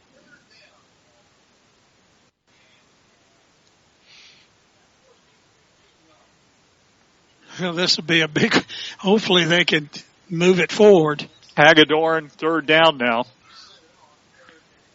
Going to hand it off up the middle, and not much. Got to about the 10-yard line. So 1:17 left to go. And Ed, let's see what they do here. Either way, North Knox probably in victory formation and just run out of here winners. Yeah, I don't think they're going to worry about doing anything but just falling on the football. Yeah. 1 minute left to go. 59-15 Warriors. It'll be fourth down. And they're going to go ahead and go for it here. Fourth down. Hagedorn under center. Fourth down. Clock continues to run. Under a minute left to go now. Here's a handoff outside. They're going to run it outside. He's going to get some yardage. Fumbled again. And fumbled again. And did the Warriors get it, or did Forest Park? I don't know who Warriors got it. May have got it, I think. I'm not sure. It's a scrum. The Warriors, I think, got it. They did. So the Warriors get it. Oh, man. And it's Carter Lemberg, I believe, who got that fumble. I don't know whether he did or... So North Knox's Carter Lemberg got it, Ed. He was the one who brought it out. And so that'll be the final one. Ed, you want to throw in that Quest turnover thing? Yes. Hand it up? Yes, it's time to turn over your injury rehabilitation to Dr. Terry Fenwick at Quest Orthopedics. Get answers, get results, get Quest. And North Knox has got the win. That's the final seconds, the final score. 59-15. The Warriors win it tonight over the Forest Park Rangers. And we'll be back for the Graber postgame show in 2 minutes. You're listening to North Knox Warrior Football right here on 105.7 The Ride at WUZR.com. Warrior fans, this is Randy Hamilton at Hamilton Farms, a.k.a. Laid Back Acres. Here at Laid Back Acres, we not only sell DeKalb and Asgrow products, but we are right there with you by planting these products as well. DeKalb and Asgrow seeds are great teammates for you and your farm with proven yield and a disease package that is second to none. Just like DeKalb and Asgrow, Warrior Football is up for the challenge and ready to battle all season long. Here at Hamilton Farms, we're proud to be a part of this great community. Go Warriors, and God bless. If you haven't heard, the state of Indiana is paying for Ivy Tech classes in some certificate programs through the Next Level Jobs program. These certificates are short-term training that can lead to quality employment in many fields, including healthcare and information technology. If you need education and training to prepare for a new career quickly, apply to Ivy Tech today and ask them about Indiana's Next Level Jobs program. Apply at ivytech.edu/apply now. Classes start October 26th and January 19th. Good evening, Warrior sports fans. Just like the North Knox Warriors take their lunch pail to work every day, we work hard at your insurance. Contact Stephen Hobbs at Indiana Farm Bureau Insurance and let him work hard for you with all of your life, auto, home, farm, and business insurance needs. It's Stephen Hobbs, your exclusive player of the game sponsor. Start with local Indiana Farm Bureau Insurance agent Stephen Hobbs at 812-882-9691 and stop knocking on wood. Have a shoulder or knee bothering you? Hurting when you exercise or participate in sports? Painful when you're on the job or working around the house? Many shoulder and knee problems are treated with simple rehab. But when surgery is necessary, Dr. Terry Fenwick provides the latest outpatient arthroscopic techniques to reduce pain and recovery time so you can return to your work and activities faster. Don't let shoulder or knee pain get you down any longer. See Dr. Fenwick, a leader in sports medicine. Get answers, get results, get Quest Orthopedics on Willow Street in Vincennes. Back once again here as the North Knox Warriors absolutely dominate 59-15 tonight over the Forest Park Rangers here in Ferdinand. Let's go ahead and take a look at the Graber postgame show. I want to remind you it's presented by Graber Post Buildings. Make your building project a winner when you use Graber Post Buildings as your quarterback from plans to completion. It's Graber Post Buildings on the in Campbellburg Road, the sponsor for the Graber post-game show. North Knox scored early, and they scored often. Rhys Hamilton, after their second drive after the first one that ended up in a punt that wound up inside the 5-yard line. It was a harbinger of good things to come for the Warriors. They got the ball back on the short field. Rhys Hamilton made it count. 1-yard run, making it 6-0. Holtman Dodds catches a 28-yard pass from Rhys Hamilton in the end zone, making it 13-0. And then Holtman Dodds on a 68-yard run, 19-0. The one thing North Knox couldn't do is get extra points. They would take care of that later. But anyway, 19-8 was the score with Trey Tobey on a 22-yard pass play, making it 19-8, the 2-point conversion successful. But then right after that, North Knox was able to counterpunch, and they did it often. Rhett Sharon, a 53-yard touchdown run. That made it 25-8. But then Forest Park made it interesting again. They got it to within 10 on a Jake Begley make that 4-yard run. I'd like to have a bagel. Yeah, thank you. Then the extra point. 25-15. So Forest Park back within 10 at that point. It looked like anybody's game, but then North Knox ran off the next 27 points in a row with Rhett Sharon on a 4-yard run, 16 and a half seconds left to go, making it 32-15, but had the real killer for Forest Park and the real nail for the Warriors in the Forest Park coffin, a 35-yard pick six by, of all people, 250-pound Gunnar Thompson. Yeah, he did a nice job of showing his skills with his hands. One-handed interception on a bubble screen. He just reached up with a big old paw and brought it down and just rambled on the left side all the way to the end zone. He had a nice little accompaniment too, going all the way to the end zone. Yeah, the Odell Beckham of Knox County. Exactly. Gunnar Thompson got that with 6.4 seconds left. I mean, at 39-15, and that pretty much was academic, although we really didn't know it at the time. Zach Boyles on the second direct snap, a 3-yard run, 46-15. Actually, I said 27. Actually, he scored 34 in a row. And then Holtman Dodds, 14-yard run, 52-15. And then finally, Caleb Bottom on a 10-yard run with 4:30 in the fourth quarter of play, making it 59-15. That was the final. Warriors only 9 first downs because of all these big plays in short fields. Forest Park had 8 first downs of their own. North Knox was 5 of 5 in the red zone, and Forest Park 1 of 1. 2 turnovers. We mentioned the Gunnar Thompson pick six, and then also Carter Lemberg got a fumble near the very end of the game. Penalties, North Knox 4 of them for 25 yards. Forest Park 4 for 30. Now, Ed, this ought to be kind of interesting. Let's hear the offensive statistics for this game. Tom, Jake Begley, he carried the ball 16 times for 75 yards, but only 20 in the second half.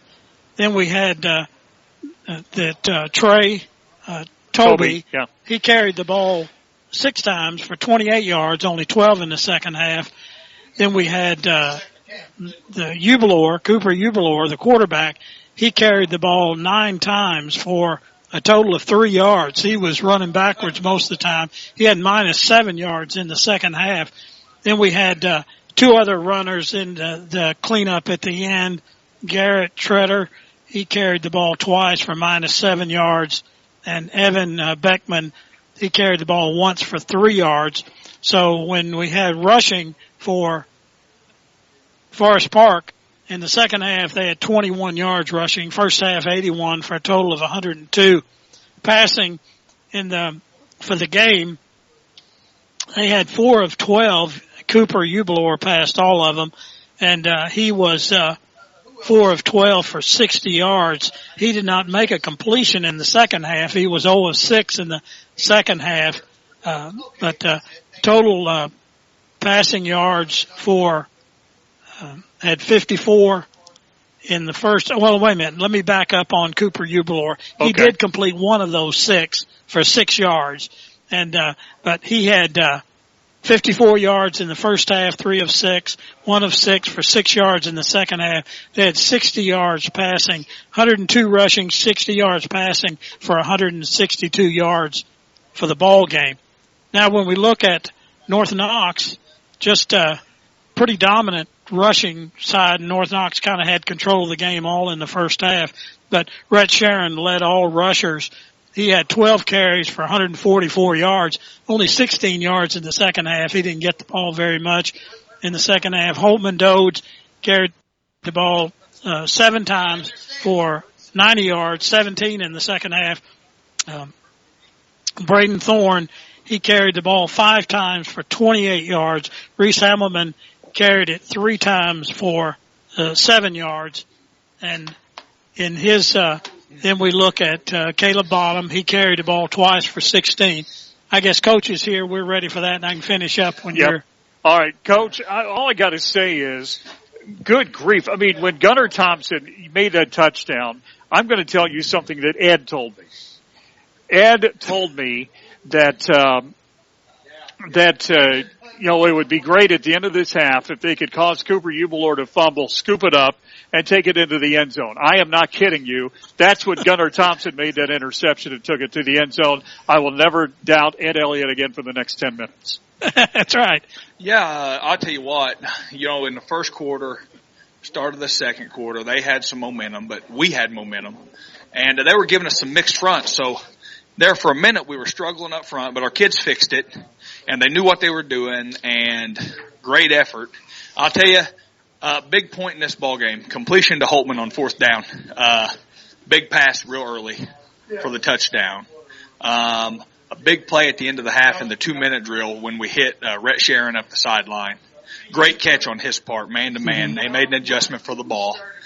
But the pick six would have been what I'm going to call the final, what you would say, hey, okay, so we're going to have this pretty well in hand.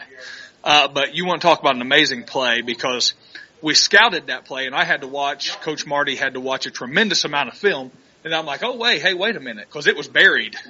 You know, if we wouldn't have watched every single play, that one would have slipped through. And so it was buried in there. We found it. We scouted it. And then you got to just have a kid make a play. So Gunnar made a heck of a play. And then you got to give Blake Long an assist. He threw a block and then kind of, you know, those big guys, that 20-yard run. Yeah. Blake he got escorted into the end zone. Escorting him into the end zone. Great play for us. Big momentum thing. Because you could argue that Forest Park had some momentum at the end of the first half. Yeah. They got it down to 2 scores. And they were going to get the ball back. And they were going to get the ball back. And they kick it to Kel Jones, big return. You know, kicking it to a kid they don't think can run it. Kel gets a huge return, finds a seam, gets us 20 more yards. Yeah. We had 3 timeouts, 2-minute drill really well, and then the pick. Great football play. So on the other side of that, you look at our defense, continues to play very well. Wesley Boyd has just, as a linebacker, really just done what seniors are supposed to do. Yeah. He's physical. He understands what we're doing. He doesn't miss any tackles. He's downhill. And our front seven's been real good the last 4 weeks. I mean, our front sevens look great. So that's just a testament to our kids. You know, if you look at us Sullivan to now, it's not, I mean, if you're looking in a mirror, you're not looking at the same team. Right. And I'm proud of my guys for that because as coaches, we're trying to give them everything they need. But at the end of the day, the kids take the reins. Yeah. And these kids have taken extreme ownership of who they are and what they are, and they just do a fantastic job every day of just being a good football team. By the way, before I get on going, I mentioned semi-state tomorrow. I failed to mention Brittany Page of North Knox also running into semi-state, so good luck to her along with all the absolutely. other ones. I hope she's able to do well. I wanted to mention, they mentioned it to me, and I wanted to mention it before I forgot. But go ahead, Ed. Well, I was going to say, I think in some respects, you look at the COVID-19 season, and this will be remembered, I think, in a lot of ways for that, but in some ways, the times that you didn't play was a blessing in disguise to prepare this team for the tournament. Yes, I think we had 2 weeks of practice there where we didn't play, where we were just very grinded out at practice. We were working on fundamental stuff every day. And then we play a Rensselaer team that's really good. Yeah. And I felt like they taught us a couple of lessons about physicality. And then our kids just take that and they turn it into a lesson. Hey, you know, we're pretty good. Yeah. And then we go and we play Linton and we physically dominate that ball game. And then we physically dominate a North Davies game. And then we physically dominate an Addicts game. And tonight we physically dominated another game. And we've done that on both sides of the ball across the board. And that takes a commitment from your guys, right? Yeah. They have committed to that. They've done a great job. And again, I told them out on the field, super proud of you. This has been one of those things as a coach.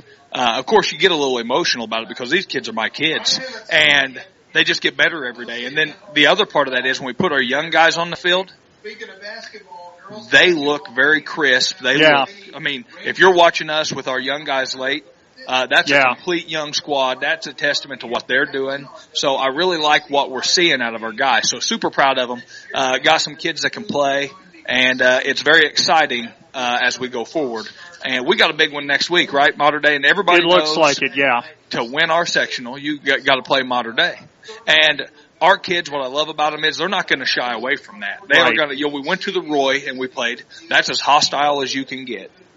And our guys are going to play a good ball game next week. We're going to play hard, we're going to play physical, and we're going to give the Wildcats everything they can handle. And that's because of our kids and what they're willing to do to play football. By the way, let me second your motion here. Mater Dei leading in the second quarter 30-0 over South Spencer. It was kind of tight early, but then Mater Dei kind of separated.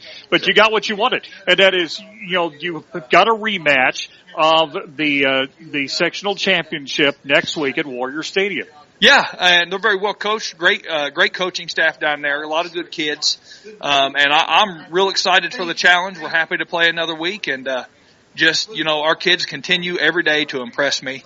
And this all goes to my kids and how they are playing the game as quality young men. Super proud of them. Well, this goes one step, gives you the opportunity next week for these kids to do some things that no one thought there was any possibility that they could do at the beginning of the season. That's exactly right. Yeah. And it's just been, like I said, this is a testament to our guys and what they're willing to do. They just every day. Workmen. They bring the lunch pails, and they do exactly what it takes every week to be better. And, I love them, and I'm proud of them. And I tell you what, you're looking at, Mater Dei, it looks like... Did you get anything on Tell City? Yeah, Linton leading Tell City 14-0 right now down at Tell City. Of course, it's a very short-handed Tell City team. Yeah, absolutely. Yeah. So we'll have to see what happens. But again, you've got what you really wanted, another week. And again, I gotta say, it's a long, long way from that second half against Sullivan. Absolutely. It's a long way from that, and our guys have done nothing but just take a step every day. And it's, for me as a coach, very proud of them. Again, love their work ethic, and we just got to continue to build as a program. Well, congratulations, Coach. And we will see you coming up next Thursday night for North Knox tonight, and then Friday night again back in the friendly confines of Warrior Stadium. All right, I really appreciate it, guys. Thanks. Thank you. Honor Roll coming up next after this 1 minute break. You're listening to North Knox Warrior Football right here, 105.7 The Ride at WUZR.com.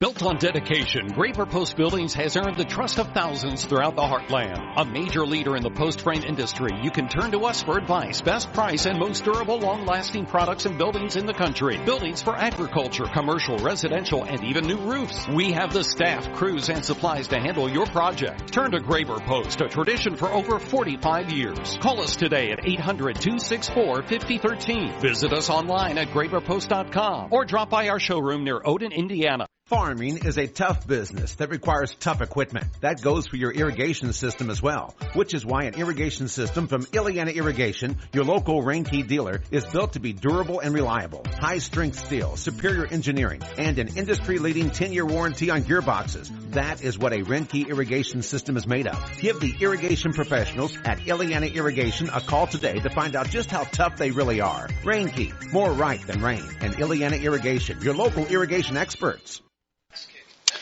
Back once again here as we continue, again, our honor roll coming up, part of the Graver post-game show.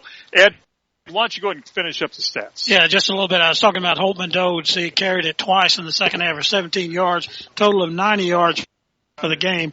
Caleb Bottom carried it twice for 16 yards, all in the second half. Then we had Carter Lindbergh carried the ball 4 times for 13 yards. Zach Boyles twice, in all these in the second half for 15 yards. Braden Thorne, he carried the ball 5 times, 4 times in the second half, all with 28 yards. Then we had Mason Lyons. He carried it once for 2 yards in the second half in total for the game. Rhys Hamilton carried the ball 3 times for a total of 7 yards and 7 yards, and those were in the second half.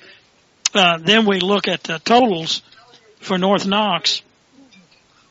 We had a total of 202 yards rushing. I've got to change these a little bit because I caught a mistake. I hate to admit. You make mistakes? I hate to admit that. I didn't. Oh, that's amazing. My clairvoyance side wasn't working on this one. But we had North Knox with 202 yards rushing in the first half. 91 yards rushing in the second half for 293 yards. Then we had North Knox, they had 202 yards rushing in the first half, 96 yards rushing in the second half for 298 yards. Then they had 76 yards passing in the first half, 0 in the second half for 76 yards. So they had 89 yards rushing and passing for the ball game. And North Knox just dominated on the ground, and I think that was a real difference tonight. On a roll right now, the Hamilton-DeKalb stat of the game. Ed, do you want to make that your stat of the game, that rushing? Yeah, I think so. I think the stat of the game, too, when you look at that the two runners for North Knox had 19 carries between Dodds and Sharon for 234 yards. Yep. Tom, I think that was it. When you got two players that can produce like that, that's the stat of the game for me. 12, 13 yards a carry, that'll work. Yeah. But again, that's our Hamilton-DeKalb stat of the game. And if you want to improve your financial stats next growing season, look to Randy Hamilton for the winning plan. For winning yields, it's DeKalb Seed and your man at Laid Back Acres, Randy Hamilton, Hamilton-DeKalb. Time now for the Stephen Hobbs Farm Bureau Insurance game ball. Ed, I don't know how you can chop up a ball, but I told you I'm going to go in a different tack on this one. The game ball tonight goes to the North Knox defense. I really thought that they deserved it. They came out, they stood up, and that Gunnar Thompson pick 6 was, I think, the icing on the cake. Well, I thought the Tough Cut Fabrications would go to the defense. Okay. The defensive line. I thought the game ball tonight, really, I thought that I've been kind of tough on him in some of the games because of his, he's been inaccurate or not able to complete the big pass. But tonight, I thought Rhys Hamilton, he handled the ball really well. No turnovers. He moved the ball through the air when they needed it. Scored, when they had to have it. They had some bad snaps from center. He was able to recover those and make some positive things out of it. So he was just a quiet, dominant person in the leadership category when it came to North Knox tonight. All right, since we can't give out 12 game balls, we'll give that one, I think, to Rhys Hamilton. So Stephen Hobbs Farm Bureau game ball to Rhys Hamilton. Let Stephen Hobbs win your trust with life, health, auto renters at farm, including crop insurance. See Stephen Hobbs in Farm Bureau Insurance to stop knocking on wood. And finally, Ed, you mentioned the defense for the Tough Cut Fabrications, tough player or players of the game. Well, I thought I'll tell you, just because of what he did, and it doesn't happen very often, I thought Gunnar Thompson would win it on behalf of the entire defensive group, and he was the one that had to be the star right at that point, and I think put them in the forefront. Tough Cut Fabrications at 110 Main Street in Bicknell, specializing in monograms, address signs, and more. Find Tough Cuts on Facebook. Call 812-890-1837.